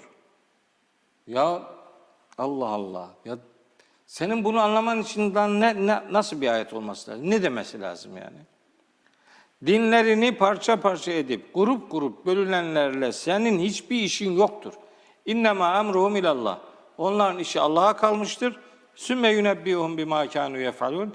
Yapıp durdukları şeylerle ilgili de Allah onları yeterince bilgilendirecektir. Bu tür ayetlerde geçen Allah onları bilgilendirecektir demek, bunun hesabını soracaktır demektir. Mesela En'am 159. ayet orada duruyor. Yani açıp okuyacak kardeşlerim. Ali İmran suresinin 102, 103, 105. ayetler orada duruyor. Sonra Enfal suresi 46. ayet var. O ayette diyor ki Rabbimiz, ve ati'ullaha ve rasulehu, Allah'a ve Resulüne itaat edin, ve la tenaza'u, birbirinizle didişmeyin, kavga etmeyin. Kim kimle kavga ediyor şimdi? Yani ağzını açan bir kafir üzerinden, bir dinsiz üzerinden değil. Durduğu yerde duruyorsa onunla da didişmeyeceksin. Ona hakikati söyleyeceksin, bu kadar. Zorlama yok. Yani kendisi kendi tercihinin sonucuna katlanır herkes. Ama bizde bütün maharet Müslümanların birbirleriyle didişmesidir. Birbirlerine çelme takmasıdır. Bir dini sahiplenip diğerlerini ötekileştirmesidir. Ve bu mezhepçilik Mezhepli olabilir bir adam. Ama mezhepçi olduğun zaman iş felakettir. Çünkü mezhepçilik kardeşini ötekileştirmeyi kaçınılmaz kılıyor. Diyor ki bu ayette, ve la tenazav, nizalaşmayın, kavga etmeyin, fetefşelu, dağılırsınız diyor. Ve tezeberihukum, rihiniz, yani rüzgarınız, yani gücünüz, yani kokunuz gider. Artık birbirinizi tanıyamaz hale gelirsiniz. Aynen bugünü anlatıyor. Enfal suresi 46. ayet, bir Müslüman, bugünkü Müslümana da hitap etmiyorsa, bugünkü darma duman görüntüyü ortadan kaldırmak için bu ayet sadra şifa olmayacaksa, hani bize rehberlik yapmayacaksa, peki bu ayet kim üstlenecek bu ayeti? Bizim Müslümanlar böyle üzerine alınmamada bayağı maharetli. Bu ayet bizi ilgilendirmiyor diye. Kardeşim bu ayet seni ilgilendirmiyor. Kimi ilgilendiriyor peki? İlgilendirdiği adamı bul. Biz de ona bakalım. Mekkeli müşriklerle sınırlı değil herhalde değil mi hocam? Değil mi? Bu kitapta yer aldığına göre hepimizi ilgilendiriyor. Oradan ders çıkaracağız. Şimdi bak mesela diyor ki Müminun suresinde Rabbimiz 52-53. ayet. Şimdi bak ne kadar yani bugünün röntgen çekiyor ya. Yani tomografi yani MR. O kadar ortaya koyuyor. Diyor ki ve inne hâzihi ümmetüküm ümmeten vahideten. İşte şu sizin ümmetiniz, bu ümmet tek bir ümmettir. Peygamberler de, bütün müminler de aslında tek bir ümmettir. Ve ene rabbukum, ben sizin Rabbinizim. Fettekûni, bana karşı muttaki olun. Fetekatta'u, buna rağmen diyor Allahu Teala. Fetekatta'u emrehum beynehum zubura. Buna rağmen insanlar kendi aralarında işlerini parça parça edip kitaplara ayrıldılar. Zebur kitaplar demek yani. Kitaplara ayrıldılar. Ama küllü hizbin bima ledeyhim ferihun. Her grup da kendi elinde bulunanla mutlu. Herkesin elinde kendi grubunu teselli edecek, mutlu edecek. Ne bileyim onların gündelik meşguliyetlerini karşılayacak. Her grubun elinde bir kitap var ve onunla övünüyor, mutlu. Hocam bugünün anlatın deseniz bu ayet bir ayetle hani durumu özetleyip anlatıyor. Bu kadar net ve parlak anlatılmazdı gerçekten. Daha nasıl desin? Daha ne desin yani? Nasıl tam da üzerine alınmıyor adam. Diyor ki bunu müşriklerle alakalıdır. Aynısını yapıyorsun. Yani müşriklerle ilgili olanı yapmayalım diye bu kitapta duruyor bu ayet. Yani zihnimiz, dilimiz ve söylemlerimiz müşriklere benzemesin hocam. Benzemesin diye. Yolculuğumuz bu olsun. Bir ayet daha okumalıyım bu Lütfen. konu açılınca. Rum suresinin 30, 31, 32. ayetleri var. Rum suresine. Şimdi bu ayetler din ile fıtratı eşitleyen ayetlerdir. Evet. Rum 30. ayet. Evet. Efe akim ve şekeli din hanife fıtratallahi illeti fadaran nas aleyha. Yani Allah'ın bütün insanları üzerinde yarattığı fıtrat demek olan bu dine, Allah'a birleyici olarak yüzünü, benliğini bu dine çevir. Onun için Peygamberimiz diyor ki, küllü mevludin yuledu ala fıtratil İslam. Her doğan İslam fıtratı üzere doğar. Bu ayetten dolayıdır işte o. O hadisin Kur'an'dan referansı bu ayettir. Sıbgat Allah da oraya biraz dahil olmaz mı hocam? Tabii o da Allah'ın boyası demektir. Hani biz onu genelde varlıktaki, sanattaki çeşitli renkler boyalar olarak anlıyoruz ama Allah'ın insanların fıtratına da vurduğu herhalde bir boya. Tabii elbette aslında odur. Ve men ahsenu minallahi sıbgaten ve nahnu lehu abidun. Biz onun için ibadet edenleriz ifadesinde de maksat dini duyarlılık noktasında fıtratın şekillendirilmesidir. O boya ilahi boyadır, fıtrattır yani. Evet. Şimdi diyor ki ayetin sonunda zâlike dinul kayyim, işte güçlü din budur. Velakin ekseren nâsi lâ ya'lemun, ama insanların çoğu bunun farkında değildir. Münibîne ileyhi, hepiniz Allah'a yönelenler olarak fıtratınıza dönün, bu dine dönün. Vettekûhu, işte Allah'a karşı muttaki olun. Ve akîmus salâte, namazı ikame edin, dosdoğru kılın, olması gerektiği gibi. Hayatınızda namaz belirleyici olsun yani. Kılıp geçmek yok yani. Yok. Kılıp geçtik. Namaz selamdan sonra başlar. Namazın da bizi kılması için onun hayata dair garantili sonuçları vardır. Onları gözlemlemek lazım. Kılıp şu diziyi rahat izleyeyim, maçın devre arası geldi hemen kılıp ona yoğunlaşayım diye değil o zaman. Yani hani böyle kıldık, rahatladık. Tabii. Mesela teravihi devre arasına sıkıştırmak mesela 15 dakikada 20 rekatı nasıl kılıyor onu anlamak mümkün değil. İşte namazı kılın ve la tekûnû minel müşrikin. Şu müşriklerden olmayın diyor. Hangi müşrik? Ne yapmış bu adamlar? Minellezîne ferrakû dînehum. Bunlar dinlerini parça parça etmişler ve kânû şi'a ve grup grup bölünmüşler. Bunlar gibi olmayın. Küllü hizbin bimâ ledeyhim ferihûn. Her grup kendi elinde bulunanla mutlu mutlu gidiyor filan. Yapmayın böyle. Allah'ın dini tevhid dinidir. Müslümanların da vahdet içerisinde bir hayatı yaşaması onlardan istenmektedir. Kur'an'ın hani başlangıç olarak nereden başlamak lazım diye sorsa biri buradan başlamak lazım. Biriz, beraberiz, kardeşiz biz. Bizi ayrı düşündüğümüz noktalardan hareketle birbirinin rakibi, ötekisi ve düşmanı gibi tanıtacak söylemlerden, eylemlerden behemhal uzaklaşmak durumundayız. Bizi biz yapan değerler bu kitabın anlattıklarıdır ve burada özetle bize öğretilen esaslar vahdet üzere bir hayatı, tevhid üzere bir inancı ve teslimiyet üzere bir pratik uygulamayı Allah'ın huzurunda yüzümüz olsun diye çıkabileceğimiz bir donanımla öbür aleme göçebilmektir. İnşallah hocam. Aslında bizim geleneğimizde çok güzel ifadeler de olmuş. Yani bir insanın mesela küfrüne 99, imanına bir tane delalet olmuş olsa biz o imana bakarız gibi. Ehli kıble tekfir edilmez gibi. Hani böyle ümmeti, insanları birleştirici söylemlerimiz olmasına karşın ki Kur'an'daki bu okumuş olduğunuz ayetler hayli hayli yeterli. İnşallah bugünkü durumumuzun hocam Allah çıkma durumunu nasip etsin. O işte 99 hali küfrüne, bir hali imanına işaret etse imanlı muamele etmekle maturidiliğin esasıdır bu esasında. Ama biz tam tersine çevirdik onu. 99'u imanına delalet etse, bir hali biraz şüpheli olsa hemen. Yani böyle çetele memurları gibi böyle birilerine bir şey yaftalamakta böyle büyük bir gayreti vardır insanların. Bu bize pek yakışmıyor hocam. Yani Kur'an'a muhatap olan, iman edenlere pek yakışmıyor bu durum. Tabii. Özellikle Kur'an'la zihnimiz şekilleniyorsa, imanımızı Kur'an'la şekillendiriyorsak bu sıfat uymuyor hocam. Uymuyor, hiç yakışmıyor. Evet, üzülüyoruz. Hicr suresinde de diyor ki Allahu Teala ellezine cealul Kur'ane idin, Kur'an'ı bölük bölük parçalayanlar var ya, fe ve rabbike lenes'elennehum ecmaîn amma kânû ya'melûn. Yapıp ettiklerinden dolayı yemin olsun Rabbine ki hepsine bunun hesabını soracağız. Amenna hocam.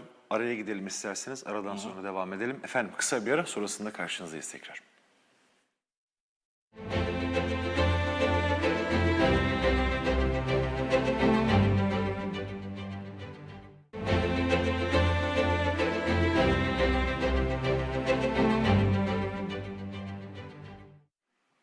Efendim karşınızdayız tekrar. Profesör Doktor Mehmet Okuyan bugün konuğumuz. Sevgili hocam, ilk bölümde hayırlı yaşayın. İlk bölümde hocam İslam üzerine konuştuk. İlk Müslümanın en azından peygamberimiz olmadığını, İslam'ın ilk peygamberden son peygambere kadarki bir halkanın bütününe İslam dediğimizi, bunları örneklendirdik. Müslümanların ümmetin birlik ve beraberliğin öneminden, Allah'ın bize bu konudaki emirlerinden biraz değindik. Burada ikinci olarak karşımıza biraz iman meselesi de çıkıyor hocam. Evet. Biz genelde böyle İslam'la imanı hani hep beraber kullanıyoruz ama hani ihtilafül kelimeti tedullu ala ihtilafül ma'na. Esasından da yola çıkacak olursak şayet iman ile İslam arasındaki bu fark nasıl anlayamamız gerekir? Tabii böyle şeye girmemek lazım Fatihciğim. Hani böyle kelami tartışmalara girmemek lazım. Niye? Çünkü yani böyle kavramları yerli yerine oturtabilmek için bir takım nüanslar üzerinden hani eşeleyip yani sanki birbirinden bunlar çok farklıymış gibi bir anlam üzerinde çok yoğunlaşmayı çok doğru bulmuyorum. Ama senin Arapçasını okuduğun o ifade ihtilaful lafzı tedullu ala ihtilafil mana. İşte yani lafız değişikse mananın da değişikliğine delalet eder bu iş. Hatta bu konuda yazılmış kitaplar var. Mesela Ebu Hilal el-Askeri'nin bu konuda çok nefis bir kitabı var. Benim işte baş ucu kitaplarımdan bir tanesidir.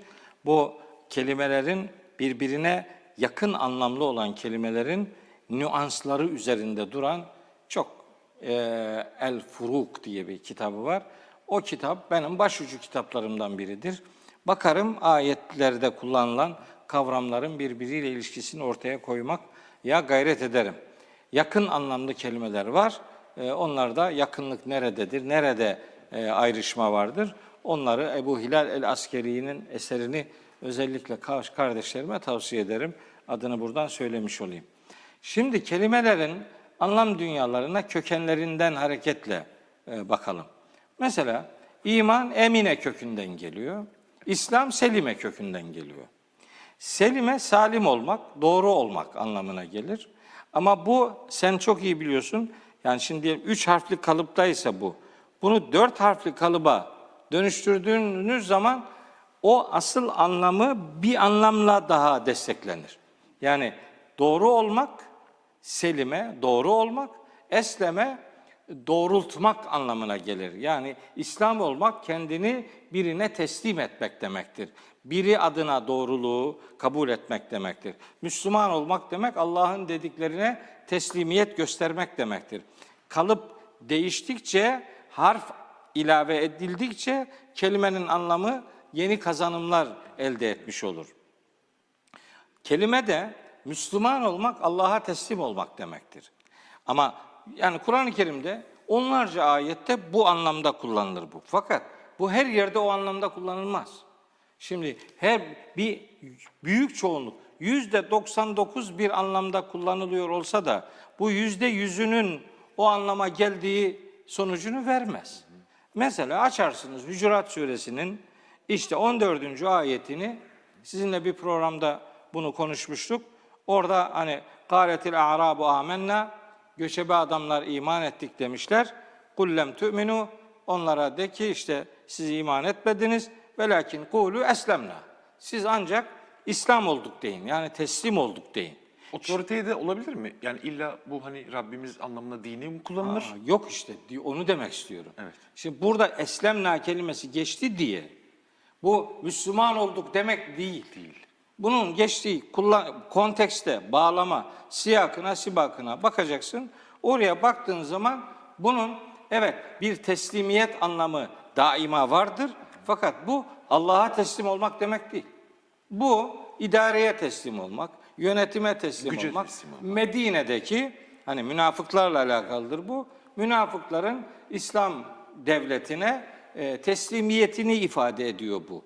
Ama şimdi burada böyle geçiyor diye diğer geçtiği yerlerde de bu anlamdadır denemez. Yani ayetlerde kullanılan kelimelerin bağlamına dikkat etmek lazım. Bağlamını gördüğünüz zaman ayette verilmek istenen manayı çözersiniz. Çözülüyor bu. Bu teslimiyet manası var ya bunda. Hazreti İbrahim öyle diyor. İz kâle lehu rabbuhu eslim. Hani Rabbi ona İslam ol demişti. O da kâle eslemtü li rabbil âlemin. Ben alemlerin Rabbine teslim oldum. Nerede? Bakara suresinin 131. ayeti. Tamam, işte bu Müslüman olmak demektir. Müslüman bu demektir zaten. Allah'ın emirlerine boyun büken, teslim olan kişi anlamına gelir. İnanılıp teslim olunan makam eğer Allah'sa buradaki İslam bizim terim olarak kastettiğimiz Müslümanlık demektir. Tamam. Ama bunun bu adı alabilmesi için bir kişinin onun önce iman etmesi lazım. Şimdi bu adamda iman yoksa onun teslimiyeti Allah'a teslimiyet değildir. Başka bir şeye teslimiyettir. Teslimiyet vardır ama kim olduğu burada önemli olan. Yani onun anlamlı olabilmesi onun imanlı olarak gerçekleştirilmesine bağlı. Müslümanlık bir sonuç olarak hocam o zaman imandan sonraki bir sonuç ve süreç olarak karşımıza çıkıyor. Bir yönü böyledir. Evet. İkinci yönü de bir de iman kelimesinin kökenine bakalım. Evet. Biraz önce söyledim. Emine güvenmek demektir. Emin olmak da oradan geliyor işte. Hani emniyet güçleri, evet. Aynı o emanet, teminat, ne bileyim bunlar hep aynı kökten geliyor. Amin dediğimizde mi duanın sonunda amin dediğimizde hani orada bir kalbin emin olma hali olduğu için. Evet, yani böyle bir emin olma dileği dile getirilir vesaire. Şimdi emin olmak, güven duymak. Şimdi iman emin olmaktır. Nereden? İnandığın şeyden. Tereddütlü bir şekilde iman olmaz. İman beraberinde tereddüt kabul etmiyor. Bunda güveneceksin. Hatta ben mesela şöyle şeyler söylüyorum. Diyorum ki bir mümin gerçekten mümin sıfatını almak istiyorsa inandığı kuvvete, kudrete güvenmelidir. Buradan hareketle ne kadar güveniyorsa o kadar mümindir. Yani güveniniz imanınızın görüntüsüdür. Allah bir şey diyor, sen başka bir şey yapıyorsun. Niye? Ya inanmıyorsun ya güvenmiyorsun. İkisi de problem. İmanın aynı zamanda güven manasına geldiğinin Kur'an-ı Kerim'de bir sürü delili var. Bir sürü. Bakara suresinin 282, 283. ayetlerini kardeşlerim okusunlar. Tevbe suresinin 6. ayetini okusunlar. Bu güven manasını doğrudan görürler. Ben şimdi sıradan bir sürü ayet okuyabilirim. Güven manasıyla alakalı. Mesela Nisa suresinin 136. ayeti var. Orada diyor ki Fatih'ciğim, ya eyyühellezine amenu, ey iman edenler, aminu billahi. Bunu soracaktım hocam aslında. Güvenle mi ilgili olur? Evet, aminu billahi. Ey iman edenler, bu ey iman iddiasında olanlar demektir. Ey iman edenler, Allah'a güven. Güvenmiyorsan inanmıyorsun demektir. Müslümanların iman sorunu yok, güven sorunu var. İnandıkları Allah'a, inandıkları oranda güvenmiyorlar. Halbuki ne kadar güveniyorsan o kadar inanıyorsun. İman böyle bir şeydir. Arapçada güvenme manası verdiğimiz başka kelimeler de var. Elbette var. Mesela İbrahim suresinde geçiyor. Tevekkül. Başka yerlerde de var. Ali İmran suresinde var. Mesela Talak suresinde var. Tevekkülle alakalı. 2 ayet hatırlatayım. İbrahim suresi 11. ayet. Ve alallahi felyetevekkelil müminun diye bitiyor. Müminler sadece Allah'a güvensinler. Bakın müminler güvensinler diye geçiyor. 12. ayetin sonunda da ve alallahi felyetevekkelil mütevekkilun diyor. 11. ayetteki el müminun kelimesinin yerine 12. ayette el mütevekkilun kelimesi kullanılmış. Ne demek bu?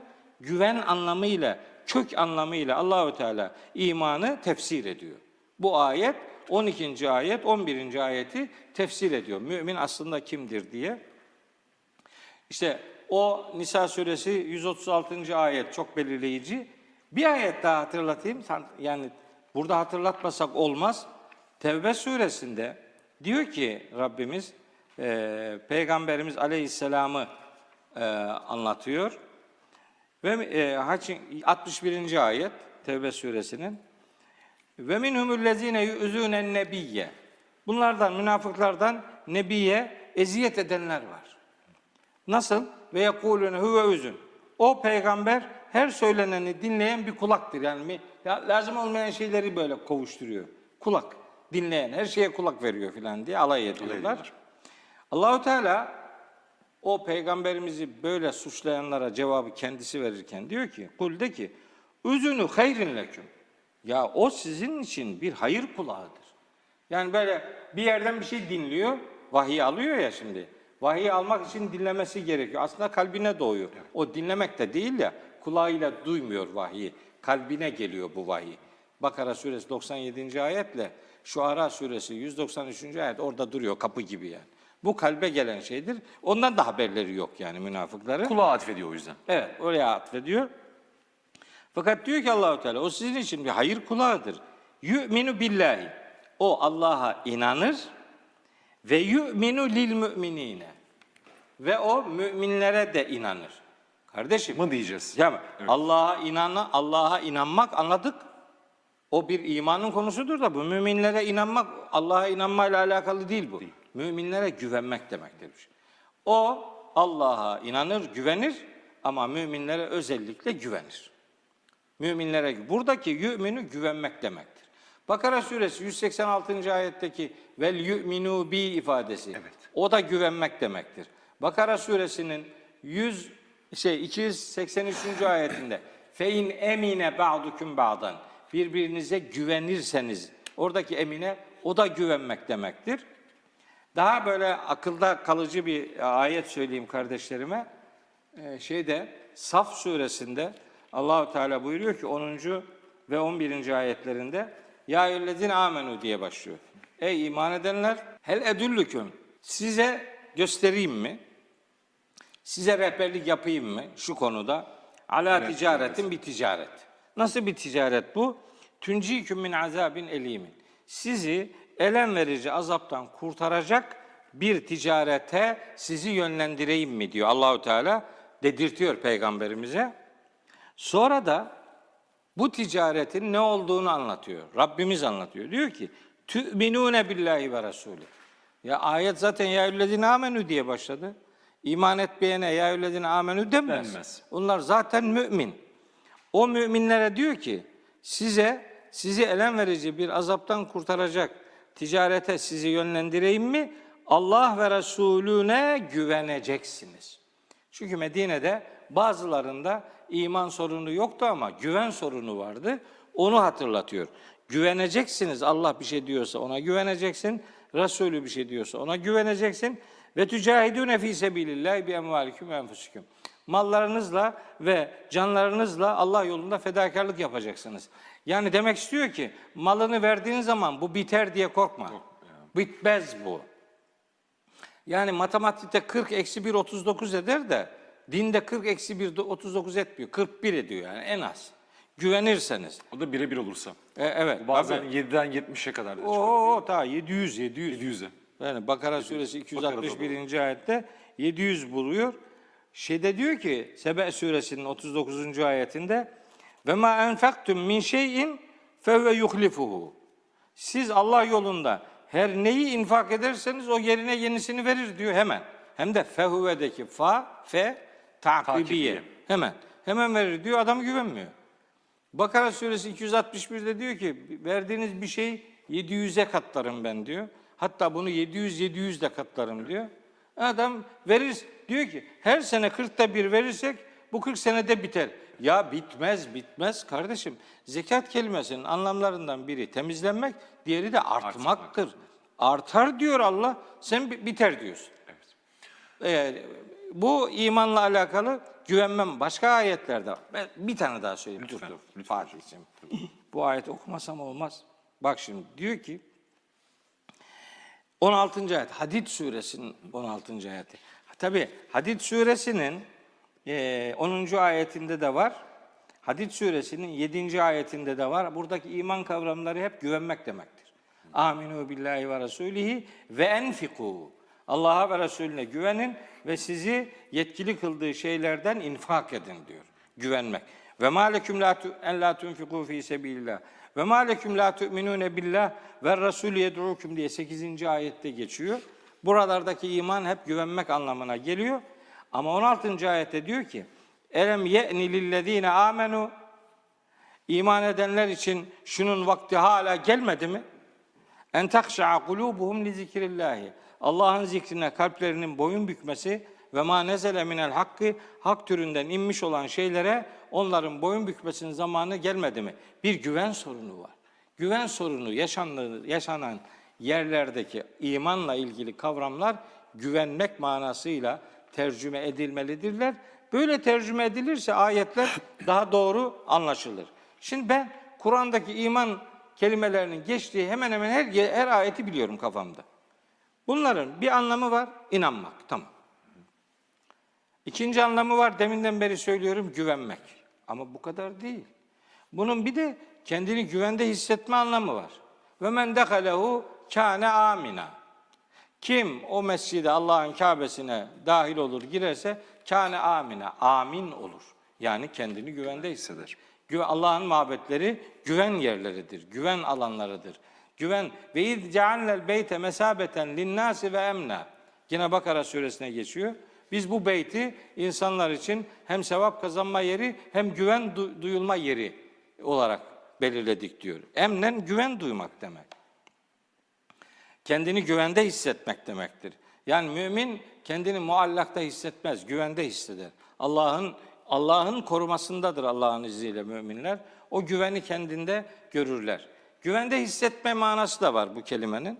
3. mana. Bir anlamı daha var bunun ama. Bir anlamı daha var. Yani kardeşlerimizin büyük çoğunluğu elbet biliyorlardır. Kureyş suresini biliyorlardır. O surenin 4. ayetinde bu kelime geçiyor.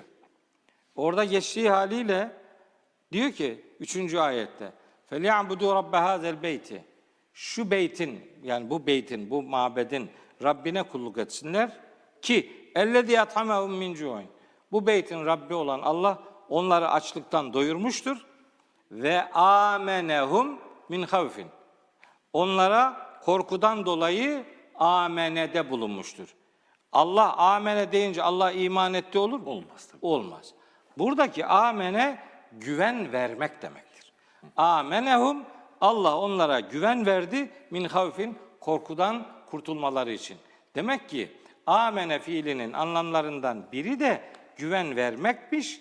Hatta mümin kelimesinin huvallahu'llezî okuyor herkes ya da dinliyorlar. Huvallahu'llezî la Haşr suresi 23. ayet.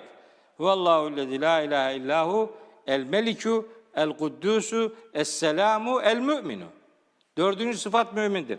Allah meliktir, yani hükümrandır. Kuddüstür, yani her kutsalın kaynağıdır. Es-selamu, esenlik kaynağıdır. El-mü'minu, Allah mümindir. Ne demek şimdi yani Allah mümindir, Allah inanandır olmaz. Allah güvenendir olmaz.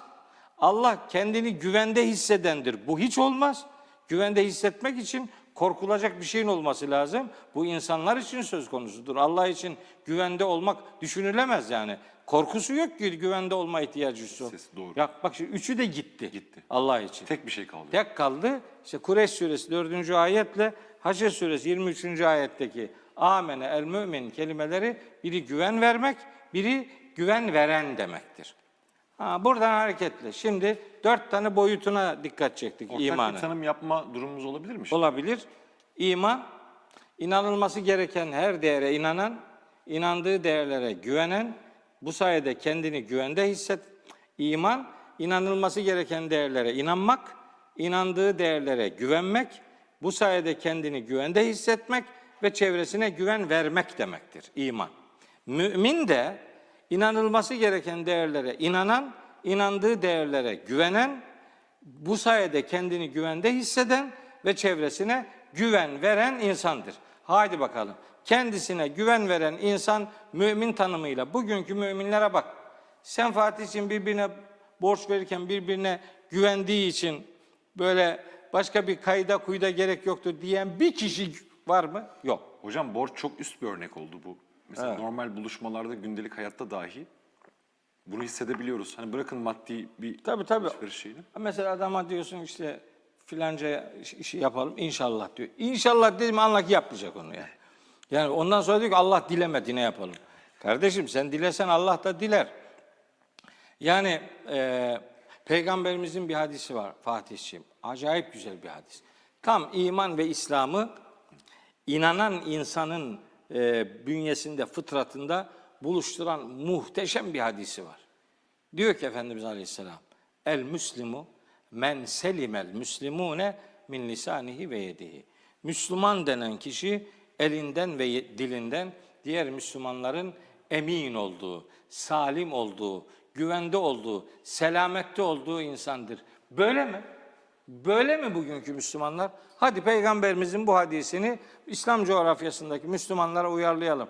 Adam yolunu çeviriyor selam vermemek için. Ne yazık ki. Hani selam vermek kardeşine bir barış deklarasyonunda bulunmak. İnanın demek. onu not almıştım hocam. Aslında bu selam vermek de bir parola değil midir bir anlamda? Hani güven vermek ya. Evet. Selam veriyorum, sizi cennette hayal ediyorum. Çünkü Evet. cennetteki parolalardan da biri selam vermekti. Aslında sizi cennette hayal ederek size bir duada bulunmuş oluyorum. Ama aynı zamanda ben Müslümanım, müminim deyip güven veriyorum. Yani benim elimden ve dilimden emin olabilirsin Tabii. demek. Bundan sana zarar gelmeyecek. Gelmeyecek demektir. demek. Öyle diyor, selam veriyor. Ondan sonra adama her türlü hakaret ediyor. Yapıyor maalesef. Çünkü selamın niye verdiğini bilmiyor ki. Hani Efendimizin bir hadisi daha var. Diyor ki, sellimu ala men arifte ve lem ta'rif. Tanıdığınız, tanımadığınız kim varsa hepsine selam verin. Bizimki başlıyor. Tanımadığım adama selam vermem. Ne olur selam versen? Başlamış. İşte şu işi yapana selam verilmez. Kur'an okuyana selam verilmez diyor. Evet. Ya Kur'an okuyana nasıl selam verilmez? Tam selam verilecek adam. Yani adam sana aleykümselam niye diyemezsin? Namaz kılarken sen ona selamı içinden ver. Çünkü cevap veremeyecek sana. Ama diyelim ki Kur'an'a mealini okuyor. Ver selam. Evet. Niye selam vermiyorsun buna? Efendim gezen oturana verir. Gezerken vermedi, oturan versin. Yok, kurallarımız var bizim beyim. Nedir? Gezen oturana selam verir, gelen durana selam verir, binekte olan yayaya selam verir, küçük büyüğe selam verir, erkek kadına selam verir, kadın erkeğe veremez zaten, selam veremez yani. Niye veremiyor kardeş? Kadın erkeğe selam verdiği zaman ondan başka bir şey çıkar. Ne çıkar? Ne çıkar yani? Selam veriyor. Allah'ın selamını vermekte sen ne arıyorsun ki başka? Senin kafan nerelerde dolaşıyor arkadaş ya? Ne bozuk bir zihni yapılanma var yani. Ya bak ben diyorum ki kardeşim ya selam dedin ya mümin ne dedin? Parolasıdır. Barış parolası. Bir şey daha dedin. Cennet. Cennette hayal etme duası. Selam bir mümini cennette hayal etmektir. Ben onun bir tık daha ötesine geçiyorum. Diyorum ki selam müminin mümin kardeşine cennet olmasıdır. Çok güzel. Böyledir. Gelen selam verir mi? Verir. Onun Kur'an'dan delili var. Hani izdekalu aleyhi fekalu selama. Melekler İbrahim'in yanına gelince selam dediler. Fekalu kale selam. O da selam diye karşılık verdi. Gelen oturana selam verir. Bunun Kur'an'dan delili var. Tamam. Peki gelene selam verilmesi o verilmez. Niye verilmesin? Aç En'am suresi 54. ayeti. Bak bakalım veriliyor mu? Peki Ve okuyayım ayeti. Lütfen, Fatih'ciğim. lütfen. Ve izâ câekellezîne yu'minûne bi âyâtina. Bizim ayetlerimize iman edenler sana geldikleri zaman, bak En'am suresi 54. ayeti okuyorum. Bizim ayetlerimize iman edenler sana geldikleri zaman fekul onlara de ki selamun aleyküm. Ya gelene geldi selam vermedi ben ona kızdım diyor. Niye kız? Sen selam ver. Sen selam ver kardeşim. Selam vermek farzdır diyor, almak sünnet. Yok, selam vermek sünnettir veya vaciptir, almak farzdır. ben bunu soracaktım. Son 1 dakikada hocam bunu da anlatır mısınız? Selam vermek de farzdır, almak da farzdır. Eyvallah. Kardeşim, Allah öyle diyor ya. En'am suresi 54. ayet orada dururken ben o ayeti görmezlikten nasıl geleceğim? Selam vermek farzdır. 1. Almak da farzdır. Nisa suresi 86. ayet. Ve izâ huyyitum bi tahiyyetin sen bilirsin. Ve izâ huyyitum bi tahiyyetin fehayyû bi ahsene minhâ ve rudduhâ. Size biri bir selamla, bir iyilik, güzellik dileğiyle selam verildiği zaman size fehayyû bi ahsene minhâ. Onu daha güzeliyle karşılayın diyor. Ev rudduha yani ona o ev veya demek değil. Ev yani rudduha onu o şekilde karşılayın. Yani selam verdi, kızdım diyor ona selam verdim, almadı, kızdım. Ben de aleyküm selam dedim kendi kendime.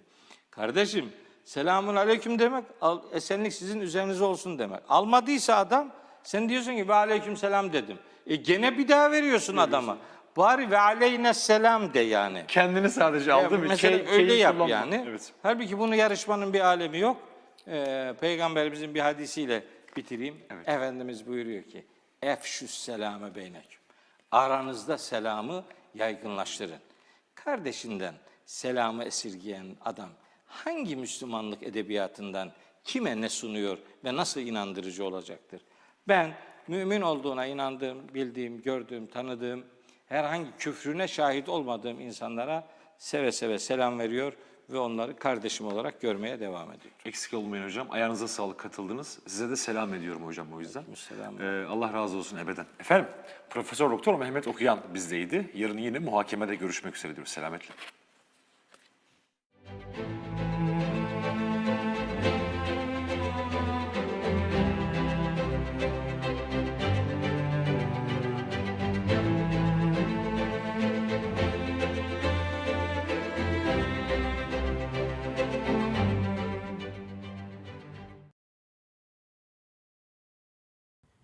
Genel izleyici kitlesi için uygundur.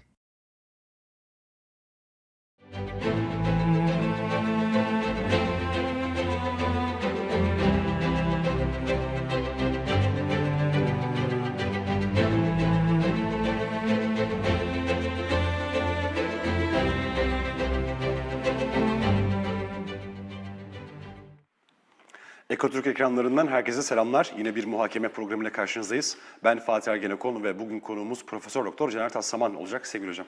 Hoş bulduk. Nasılsınız hocam, iyi misiniz? Elhamdülillah, Allah'a şükür. Sen de iyisin inşallah. Elhamdülillah, yine Fatihciğim. beraberiz hocam. Bir Ramazan günü beraber olmak, yine güzel konular üzerine konuşmak mutluluk verici. İyi ki çağırdın. Ben de severek geldim. İyi ki geldiniz. Ayağınıza sağlık diyelim Sağ hocam. ol. Size de program yapmak gerçekten çok keyif verici bizler için.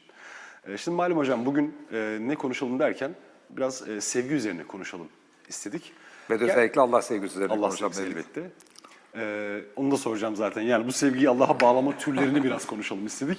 Şimdi tabii hocam malum aslında geçmişte birçok felsefeci, filozofa, hatta psikologlara dahi sorsak niçin bu hayattayız cevabına verdikleri büyük kısım sevgi oluyor hocam. Yani adeta insan sevmek için, sevgi için var olmuş gibi bir yorumlamalar var. Bu kadar çok temel ve önemli bir kavramdan bahsediyoruz. Tabii bizim belki de burada bu sevgiyi nereye ve kime kanalize edeceğimiz çok belirleyici bir unsur olacak. Ama öbür taraftan hocam bakıyoruz. İslam'da hani sevgiye dair birçok unsur olmasına karşın bugün kullanılan dil pek de öyle çok sevgi dili gibi gelmiyor. Böyle hikmetli ve sevgi gibi, dili gibi değil de biraz daha böyle tehdit edici unsurların, şiddet içeren kelimelerin, kavramların biraz daha ön plana çıktığını da görüyoruz. Yani şuradan belki başlayabiliriz. Müslümanlar olarak sevginin önemini, Kur'an'ın sevgiye yapmış olduğu vurguyu idrak edebildiğimiz söylenebilir mi? Yani idrak edenler mutlaka vardır ama herhalde şunu söyleyebiliriz rahatlıkla. İdrak edemeyen de geniş bir kesim var. Hem Müslümanların içinde var, bir de İslam'ın dışında da var. Özellikle ateistler, hatta Hristiyan misyonerler birçok kimse İslam'ın sevgiyle alakası olmadığı gibi yanlış bir propaganda yapmaya çalışıyorlar. Oysa baktığımızda Kur'an'daki daha açılış ayetine baktığımızda Bismillahirrahmanirrahim. Yani Allah'ın Rahman merhametini belirten bir sıfatı, kendi özünü ifade eden bir sıfatı. Rahim ise kullarına karşı da bolca merhamet eden, bolca merhametini gösterdiğini ifade ediyor ki yani merhamet, şefkat gibi duygular da zaten sevgiyle yakından ilişkili. Yani Kur'an'ın daha açılışından başlayarak Allah'ın sevgiyle ilgili mesajını alıyoruz ve Kur'an'da hem insandan Allah'a sevgiye dikkat çekiliyor, hem Allah'tan insana doğru çift yönlü bir şekilde sevgiye dikkat çekiliyor. Elbette ki Allah'ın insanlara sevgisi bir eksiklik içermeyen, insandaki zaafları hissetmeyen tarzda bir sevgidir. Ama sonuçta yine de Allah için sevgi kavramı kullanılıyor. Bu çift yönlü Allah'tan insana, insandan Allah'a Kur'an'da kullanılması, Kur'an'ın birçok yerinde geçmesi, Allah'ın merhametini ifade eden sıfatlarının yüzlerce ayette geçmesi, Kur'an'ın mesajında sevgi unsurunun ne kadar önemli olduğunu gösteriyor. Bizim zaten varlığımız da Allah'ın sevgisiyle ilişkilidir. Yani Kur'an metninden bunu anladığımız gibi birçok İslam düşünürü de buna dikkat çekmiştir. Mesela İbn Sina, insanın işte sevmeyle ilgili kapasitemizin, sinin verilme sebebinin bunun sevginin kaynağı olan Allah'a yöneltmek için verildiğini mesela ifade etmiştir. Başka İslam düşünürlerine dikkat çekmiştir. Kısacası İslam'ın sevgiyle alakası var. Sevgi, merhamet İslam'ın en önemli mesajlarındandır derken biz yeni bir şey söylemiyoruz. Kur'an'ı okusalar orada gözüken bir şeyi ifade ediyoruz. İslam düşünürlerinden söylenmiş bir şey ifade ediyoruz. Fakat ne yazık ki bir kısım Müslümanların bilinçsizlikleri ama bunun yanında da bazılarının kasıtlı şekilde İslam'ı kötü göstermeyle ilgili propagandaların neticesinde İslam'ın sevgiye verdiği önem yeterince anlaşılmamış vaziyette. Biz de bunun anlatmamız lazım. Yani hem Müslümanlara anlatmamız lazım hem potansiyel Müslüman, Müslüman olmayan da potansiyel Müslüman olarak görüyor. Yani Müslümanlığı anlatmaya çalıştığımız insanlara da bunu merkeze alarak bir sunum yapmamız lazım. Evet hocam. Bunu da yani bunu anlatırken de bazıları da şey zannediyor herhalde hani İslam'ı böyle daha sevimli göstermek için olmayan bir boyayla İslam'ı boyuyoruz. Oysa bu İslam'ın özünün rengi. Dışarıdan İslam'a vurulan bir boya değil İslam'ı sevgiyle sunmak. Onun özünden kaynaklanan rengi doğası sevgiyle olmak. Ki Kur'an'da bir sure hariç geri kalan bütün surelerinde besmele ile başladığını da unutmamak gerekiyor. Rabbimiz adeta kart vizitine hocam bunu yazmış değil mi? Yoksa Bismillahil Kahharil Cebbar gibi de Tabii bu ki. kart viziti kullanabilirdi. Ama bu sevgi merkezli bir algıyı da bizim zihnimize inşa etmiş oluyor bu anlamda. Tabii hatta ben şunu da söylüyorum. Yani aslında geri kalan Allah'ın kahhar tipi isimleri, hatta Allah'ın adil olması, diğerleri de merhametinin bir alt kümesi. Niye? Çünkü sonuçta Allah'ın birçok kuluna karşı zulüm edenler veya varlığın kendisine karşı zulüm edenlere karşı kahhar olmak da bir yerde o varlığa karşı, gerçeğe karşı sevginin bir tezahürü bence. Adalet de İslam dikkat edin Allah'ın adil diye bir ismi vurgulanmıyor. Allah'ın adaletle davranacağı söylense de. Yani bence bunun sebeplerinden biri şu. Çünkü sistemin tamamına hakim olan merhamet, adalet Allah'ın suçlulara karşı gerektiğinde uyguladığı bir şey. Yani şunu demek istiyorum. Kur'an'da bir kere biz yokken yaratılmamız Allah'ın merhameti sayesinde ve sevgisi sayesinde, sevgi sebebiyle var olduk. Başlangıç zaten sevgiye dayanıyor. Ondan sonra Allah insanlara yaptıkları iyiliklere kat kat karşılığını vereceğini söylüyor. Bakın hak ettikleri kadar vereceğini söylemiyor. Kat kat fazlasıyla karşılığını vereceğini söylüyor. Değil, burada bolca merhamet devreye giriyor. Daha sonra Allah af dileyenleri, tövbe edenleri affedeceğini söylüyor. Bazen af dileyip tövbe etmeyenlerin de affedilmesi mümkün. Yani Allah'ın bir de geniş birçok kimsenin günahını affediciliği var. Sevaplara karşılık vermesinin yanında Allah birçok günahı özellikle af dilenip tövbe edilenleri affedeceğini beyan ediyor. Peki Allah'ın adaleti nerede geçerli? Sadece yapılan kötülüklerde geçerli. Birebir mi hocam o da? Evet, orada da yaptıkları kötülüklere adaletle ceza veriliyor.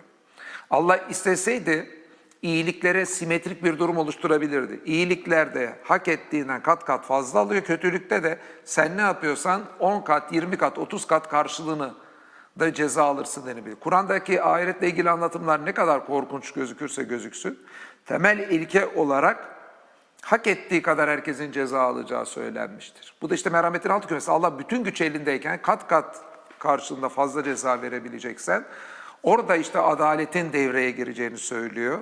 Yani suçlara ceza verirken ve ancak hak ettikleri kadar da affedilmeyenler için geçerli olacak bir şey. Yani sonuçta bütün sisteme hakim olan unsur merhamettir. Yani Allah'ın merhameti ve gerektiğinde ceza vermesi eşit değildir. Bu yüzden Kur'an'da Allah'ın rahmeti üzerine yazdığı geçiyor.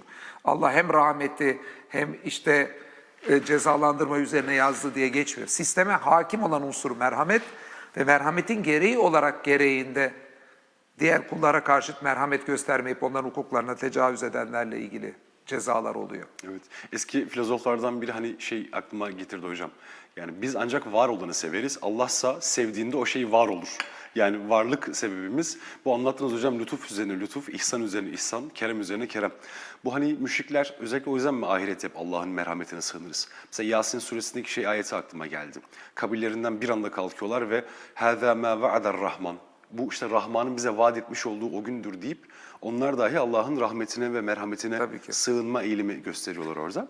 Özellikle zaten ahiret değil mi? Yani ahiret evet. aklımıza gelince bu ihtiyacımızla merhamet ve sevgi arasındaki ilişki gündeme gelecek ama ona sonradan da değiniriz. Yani aslında birçok şekilde sevgiye açılan kapılar var. Birisi de insanın muhtaçlığı sevgiyi besliyor. Ama sırf muhtaçlığı değil, geçmişte yapılanların şükrü de besliyor.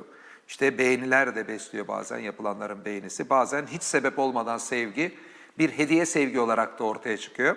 Zaten ben kitabımda da bu şekilde sevgiyi 4'e ayırdım. Yani bir işte beğeni sevgisi, beğeniden sevgiye giden yola dikkat çekmeye çalıştım. Ondan sonra işte yapılanlardan dolayı daha doğrusu ihtiyaçlarımızın giderilmesinden dolayı bir sevgiye dikkat çektim. İhtiyaçlarımızı giderine karşı. Üçüncüsü bize karşı yapılanlardan dolayı, bize karşı lütuflardan dolayı oluşan bir sevgi türüne dikkat çektim. Şükür sevgisi dedik. Dördüncüsü de hediye sevgi. Yani hiçbir sebep olmadan olan sevgi. Sonuçta başlangıcımız da hediye sevgi gibi bir hediyeye dayanıyor. Yani demin söylediğim bir daha tekrar edeyim. Bizim varlık sebebimizin temeli aslında sevgiyle alakalı bu yüzden. Çünkü biz hiçbir şey yapmadık hak edecek. Yani Allah'ın istediği gibi bir kul olmayı gösterme gibi bir durumumuz yokken var olmak gibi en muhteşem bir nimet bize hediye edildi. Kesinlikle. Hocam bunları teker teker açalım ama öncesinde şunu da sormak istiyorum. Burada konuşacağımız şey sizin de kitabınızda vurguladığınız gibi insanların ailesine ya da arkadaşlarına göstermiş olduğu bir sevgi biçimi ayrı. Romantiklik ve cinsellik içeren bir sevgi biçimi daha var ve en sonunda Rabbimizle olan iletişimimizdeki belirici unsur değil mi? Tabii. Yani hepsi normalde yatay sevgi türüyken bir de hocam dikey sevgi türü diye benim anladığım Rabbimizle olan sevgi türü var. Biz burada Allah'la olan sevgi türlerini herhalde işleyeceğiz. Evet, daha çok onun üstünde duracağız. Tabii ki diğer sevgiler de Allah'ın bir lütfudur. Ama Allah'a olan sevgi de literatürde mesela bazen felsefe literatüründe agape başlığıyla buna ayrı bir isim bulunup da incelenir. Burada üzerinde duracağımız sevgi türü bu. Yani Bu da yanıltıcı olmamalı. Tabii ki bütün sevgi türleri güzeldir. Yani bir çiçeği seviyorum, işte arkadaşımı seviyorum, işte basketbol oynamayı seviyorum şeklindeki yani kimi faaliyetler, kimi objeler, kimi sevdik yani yakınlarımızla ilgili bu kelimeyi kullanmamız bu kelimeyi sıradanlaştırmamalı. Sonuçta sevgi duyduğumuz varlık veya da sevgi duyulan yer ne kadar önemliyse o sevgi faaliyetinin önemi de o kadar önemlidir. Allah geri kalan bütün varlığın toplamından önemli olduğuna göre, çünkü geri kalan bütün varlık onun sayesinde var olmuştur, çıkmıştır. O zaman ona karşı duyduğumuz sevgi de bizim tüm yakınlarımıza, tüm dünyevi objelere, hazlara duyduğumuz sevgiden çok çok daha önemli olma durumundadır. Çünkü geri kalan hepsi zaten Allah sayesinde var oldu ve Allah onların toplamından daha önemli. Ve aynı şekilde öbür yönünü de düşündüğümüzde dünyadaki bütün insanların toplamının bize duyacağı sevgiden Allah'ın bize duyduğu sevgi daha önemlidir. Niye? Çünkü geri kalan bütün insanlar da Allah sayesinde var olmuşlardır. Bütün insanların toplamı Allah kadar önemli olamayacağına göre bizim için Allah tarafından sevilmek, beğenilmek her şeyin üstünde bir değerdir. Ve hayatın anlamlı olması da bu hayatı anlamlı bir şekilde yaşamamızda diyor bir anlam krizi de hayatla ilgili bazı programlarımızda seninle de işledik Fatih Hocam hatırlıyorum. Önemli bir unsur. Bu hayatı anlamlı kılmanın yolu da aslında Allah'ın rızasını ve sevgisini kazanmaya yönelik şekilde bir hayat inşasıyla mümkün. Hani Allah varsa neyin yok, Allah yoksa kimin var diye. Ve Allah'ın sevgisi de hocam ahirette herhalde en üst nimet olarak değil mi? Bize de takdim ediliyor. Böylesine önemli bir şeyden bahsediyoruz. Peki sevgili hocam, isterseniz şöyle yapalım. Bir ünlü filozofun bir lafı var, onu da söyleyeyim, hoşuma gidiyor. Belki onunla başlayabiliriz. Hani Pinok diye bir filozof. Ünlü bir filozof değil aslında yani. Bu konuyla ilgili yazan bir filozof. O ünlü filozof olan Descartes'e atıf yaparak, onun ünlü düşünüyorum öyleyse varım sözüne atıf yaparak, o sözü kendince bu konuyla ilgili yazı yazarken değiştiriyor. Diyor ki, seviyorum öyleyse varım. Aslında buna bence bir şey de ekleyebiliriz. Seviyorum, seviliyorum öyleyse varım şeklinde biz de ufak bir ekleme yapabiliriz. Yani varlığın kendisinin anlamlı olması sevgiyle çok ilişkili.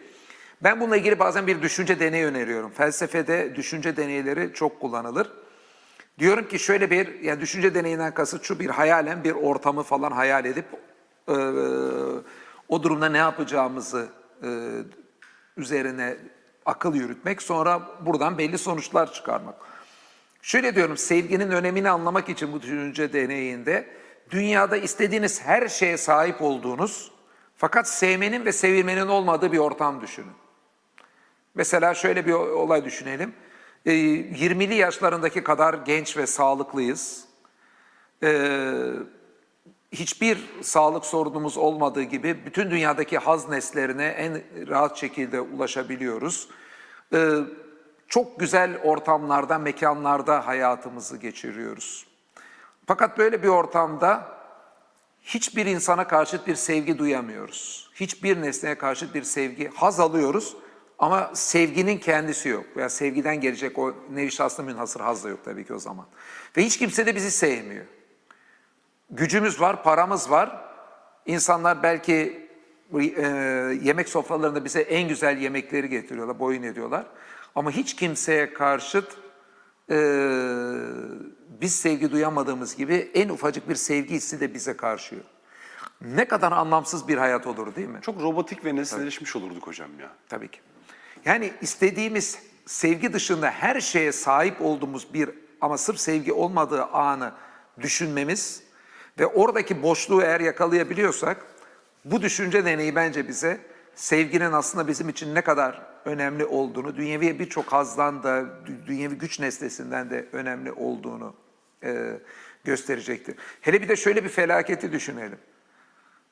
Bizi yaratan, her şeyi yaratan Allah bizi sevmiyor. Veya bizim Allah'a karşı içimizde de bir sevgi hissi oluşmuyor. Değil mi? Ne kadar büyük bir felaket oldu. Hatta bundan daha da kötüsünü düşünelim. Daha da kötüsü şu, bundan kötüsü de olur mu? Bundan kötüsü evet. var. Şöyle bir durum düşünelim. Biz hiçbir şeyi sevmekle de kalmıyoruz, her şeyden nefret ediyoruz. Her türlü dünyada şeye sahibiz, sağlıklıyız, gücümüz var. Ama herkesten nefret ediyoruz, her şeyden nefret ediyoruz. Ve bizden de nefret ediyorlar. Tabağımıza en güzel yemekleri servis ediyorlar diyelim etrafında düşünce deneyinde ama bizden nefret ediyorlar. En lüks arabalara sahibiz ama o arabayı işte park edecek kimse veyahut arabayı satın aldığımız kimse veya yanımızda arabada oturan kimse hepsi bizden nefret ediyor. Bu da tabii ki sevgiyi düşün ki yani sevginin zıttını da mümkün olduğunu Çok düşünerek daha yani büyük bir felaket. nefretle beraber düşünmek lazım. Nötre göre felaket. Böyle düşündüğümüzde o zaman bence sevginin değerini, Çok daha iyi. nefretin olmamasının değerini bir kat daha iyi anlayacağımız kanaatindeyim.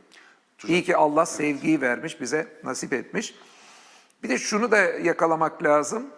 Bunu kitabımda savunuyorum. Birçok kimsenin... Şimdi hepimiz sevgi hissinin birilerine karşı sevgi hissediyoruz. Birilerinin bizi sevmesini istiyoruz. Otomatikman fıtratımız gereği, yarın yaratılışımızın doğası gereği sevgiye bir değer veriyoruz. Sağlıklı her insan. Fakat şöyle bir durumu düşünelim. Felsefi temeli nedir sevginin düşünün? Şimdi sevgi birini değerli bulmak demek bir şeyi. Bir şeyini seviyorsak. Diyelim ki annemizi seviyorsak annemizi değerli buluyoruz arkadaşımızı. Veya biri bizi seviyorsa o bize değer veriyor değil mi? Evet. Gibi bir şey demek. Fakat bir an için şunu düşünelim. Materyalist bir dünya görüşü. Allah'a atıf yapmadan. Sevgi nedir diye sorsak. Sevgi sadece genlerimizin bize bir şekilde hissettirdiği bir hisse dönüş. Aslında midemizin acıkmasından farksız bir hisse dönüşür. Sonuçta annemizin veya bir yakınımızın midesi acıksa onu çok değerli bulmayız. Evet. Ama yani biyolojik bir kimyasalların etkileşiminden sırf kendi içinde bir şeyi değerli kılacak bir unsur yok. Çok doğru. Tek başına baktığımızda sırf materyalist açıdan. Fakat materyalist paradigma çerçevesinde genlerimizin oluşturduğu kimyasal etkileşiminden başka bir şey değil sevgi. Fakat Allah'a atıf yaptığımızda, materyalist çerçevenin dışına çıktığımızda şunu görüyoruz. İsterse Allah bunu vücudumuzda kimyasalların etkileşimiyle yaratmış olsun ki mutlaka bunun bir kimyasal temeli de var. Sonuçta sevgi hissi Allah tarafından içimize konmuş, hem Allah'ın yarattığı varlıkla belli şekilde bir sevgi ilişkisi kuralım diye, hem daha da önemlisi bütün varlığın yaratıcısı Allah'a sevgiyle yönelebilelim diye içimize özellikle verilmiş bir his. Yani tesadüfen ortaya çıkmış kimyasal bir tepkime değil. Değil, evet. Yaratıcının bizatihi tasarımının içinde en muazzam duygulardan biri fıtratımıza konmuş. Bu şekilde baktığımızda sevgi gerçek değerine kavuşuyor. Öbür türlü baktığımızda bir materyalist açısından sevgi mutlu bir tesadüf sonucu oluşmuş bir his içimizde. Aslında bir şeyin diğerinden değerli olduğunu söyleyeceğimiz bir şey yok. Bütün her şey bir atom yığını, atomun bir şekilde bir araya gelmemizden. İster annemiz diyelim, ister çocuğumuz diyelim, diğer arkadaşlarımız gelsin. Yani bunun aslında değerli olduğunu söyleyeceğimiz veya benim onun için değerli olduğumu söyleyeceğim. Bir şey yok. Yani ciddi anlamda bir mantıksal temel kalmıyor materyalistlerin de. Bütün her şey sadece atomların belli bir şekilde toplanmasından ibaret oluyor. Kısacası fıtratımızdan gelen sevginin değerli olmasıyla ilgili hissimiz ancak Allah'a atıf yapıp da sevgiye böyle bir temel bulursak, bilinçli bir şekilde sevginin içimize konduğu gibi bir temel bulursak değerli olabilir. Yoksa genlerimizin bize oynattığı hoş da olsa bir illüzyondan başka bir şey sevginin olması mümkün değil. Ateist, materyalist paradigma içinde. Bu dediğimi ilk defa bu tip argümanlarla karşılaşanlar hemen anlayamayabilirler. Biraz felsefi bir yönü var bunun. Ama biraz dediklerim üstüne iyi düşünsünler. İşte şu Ruhun 7 Çığlığı kitabım internette PDF'i de herkese açık. Bütün kitaplarımın olduğu gibi bu kitabın. Oradan okurlarsa, biraz üzerine konsantre olurlarsa ne demek istediğimi daha iyi anlayabilirler. Şimdi hocam teşekkür ediyorum. İki şeye çok dikkat çektik burada. Bir, Allah hayattaki her şeyin toplamından bizim için çok daha önemli. Dolayısıyla onun sevgisi ya da sevmemesi bizim için en büyük değer belki de. İkincisi, Allah'ın dışındaki sevdiklerimiz var. Onun temeline de aslında o sevgiyi koyan Rabbimiz. Üstelik hocam yani Allah'ın hani benim dışında hiçbir şeyi sevmeyin, yalnızca beni sevin gibi bir şey dememesi de herhalde bizim için bir rahmet olsa gerek. Kur'an'daki onu müminler en çok Allah'ı severler. İşte eşhedü hubben lillah diye bir ifade geçiyor. Yani diğer varlıkları sevmekten alıkonulmayıp Tabii. hani yalnızca bunu Allah'a kanalize etmek değil ama en çok Allah'ı sevmek, diğerlerini sevmek de bizim için Tabii büyük bir ki. lütuf ve rahmet olsa Tabii ki. gerek yani. Yani sonuçta geri kalan varlıklar da Allah'ın yarattığı, yani onlara karşı sevgisi besletmekten Kur'an alıkoymuyor ama Müslümanların Allah'a karşı sevgisinin her şeyin üzerinde olduğu söyleniyor. Yani mesela Kur'an'da Allah'ı zikretmek, Allah'ı anmak geçiyor. Allah'ı anmak her şeyin üzerinde bir değer. Birçok ibadetten de daha önemli. Allah'ın zikrinin en önemlisi olduğu Kur'an'da. Böyle bir ibadetlerin içerisinde tipi ifadeler var. Ama Allah ne bileyim biz bir bardaktan, çiçekten, masadan bahsetmemizden hani evi nasıl döşeyeceğiz gibi konuşmalar yapmaktan da bizi alıkoymuyor. Yani Allah'ın zikri hepsinden önemli. Ama dünyevi konuları da işte zikretmeyi, anmayı meşru kılıyor. Yeter ki yani bir kötülük yolunda bir zikir olmasın. Evet. Yani aynı şekilde geri kalan varlıklar da Allah'ın yarattıkları. Onları sevmekte elbette ki bir sorun yok. Ama sonuçta Allah'ın sevgisinin her şeyin üstünde olması lazım. Çünkü sevginin kaynağı o. Sevginin kaynağı ve her şeyimizi veren olması yaratıcının. Yani her şeyden çok onu sevmemizi getiriyor. Çünkü birazdan da açarız. Bütün sevgi türlerinden Allah'a giden bir yol var ve her sevgi türünden Allah'a giden yol en çok onu sevmemizi o yüzden gerektiriyor. O sevgi türleri bazen imtihanımız olabilir mi hocam bizim? Tabii ki olabilir yani sevgi türleri. Çünkü Allah'a giden yolu onlardan bulamayıp orada kalırsak, yani diyelim ki beğeni sevgisinden, beğendiğimiz cisimlerden bir sevgi kapısı açılıyor. Bizatihi kendisine olduğu kadar aslında beğendiğimiz varlıklar bir işaret levhası gibi kendilerini ortaya çıkartana işaret ediyorlar. Biz işaret levhası özelliklerini göremeyip, işaret levhasının kendisine sarılıp işaret levhası ne güzel bir şeymiş diye yaparsak, değil mi? Çok komik olur. Ama Yani birçok parmak zaman onu Allah'a yapar. işaret ediyorsa Evet. parmağa bakarak ya ne kadar güzel parmak deyip orada takılı kalmamak gerekiyor. Gösterdiği yöne bakmak gerekiyor. Evet, bazen insanlar yani yolda gördükleri işaret levhasının gösterdiği yere gitmeleri gerektiğini işaret levhasına savunup işte geldim oraya diyorlar. Oysa işaret levhası yani şuraya gideceksin diye sana gösteriyor. Şimdi beğendiğimiz cisimlerden onları ortaya çıkartan Allah'a gidemeyip onu ilahlaştırmak, putlaştırmak, Allah'tan değerli görmek dünyevi şeyleri. Elbette ki burada işte sevginin yani biz olumsuz bir şey çekebileceğinin bir örneği. Evet. Belli sevgi şekilleri. Evet. Sevgili hocam, bugün tabii beğeni, ihtiyaç, şükran ve hediye sevgiyi konuşuyoruz ama ara vaktimiz de geldi. Şimdi isterseniz O kadar mı aramızı, ya? evet hocam, aramızı Haydi, isterseniz o zaman biraz verelim. hızlı konuşalım da ikinci yarıda hepsini Tamam, bitirelim. aradan sonra hocam hiç bölünmesin. Direkt beğeni, ihtiyaç, şükran ve hediye sevgiyle devam edelim. Efendim bu akşamki konuğumuz Profesör Doktor Caner Taslaman ve sevgi, özellikle Allah sevgisi üzerine konuşuyoruz. Kısa bir ara sonrasında karşınızda olacağız tekrar.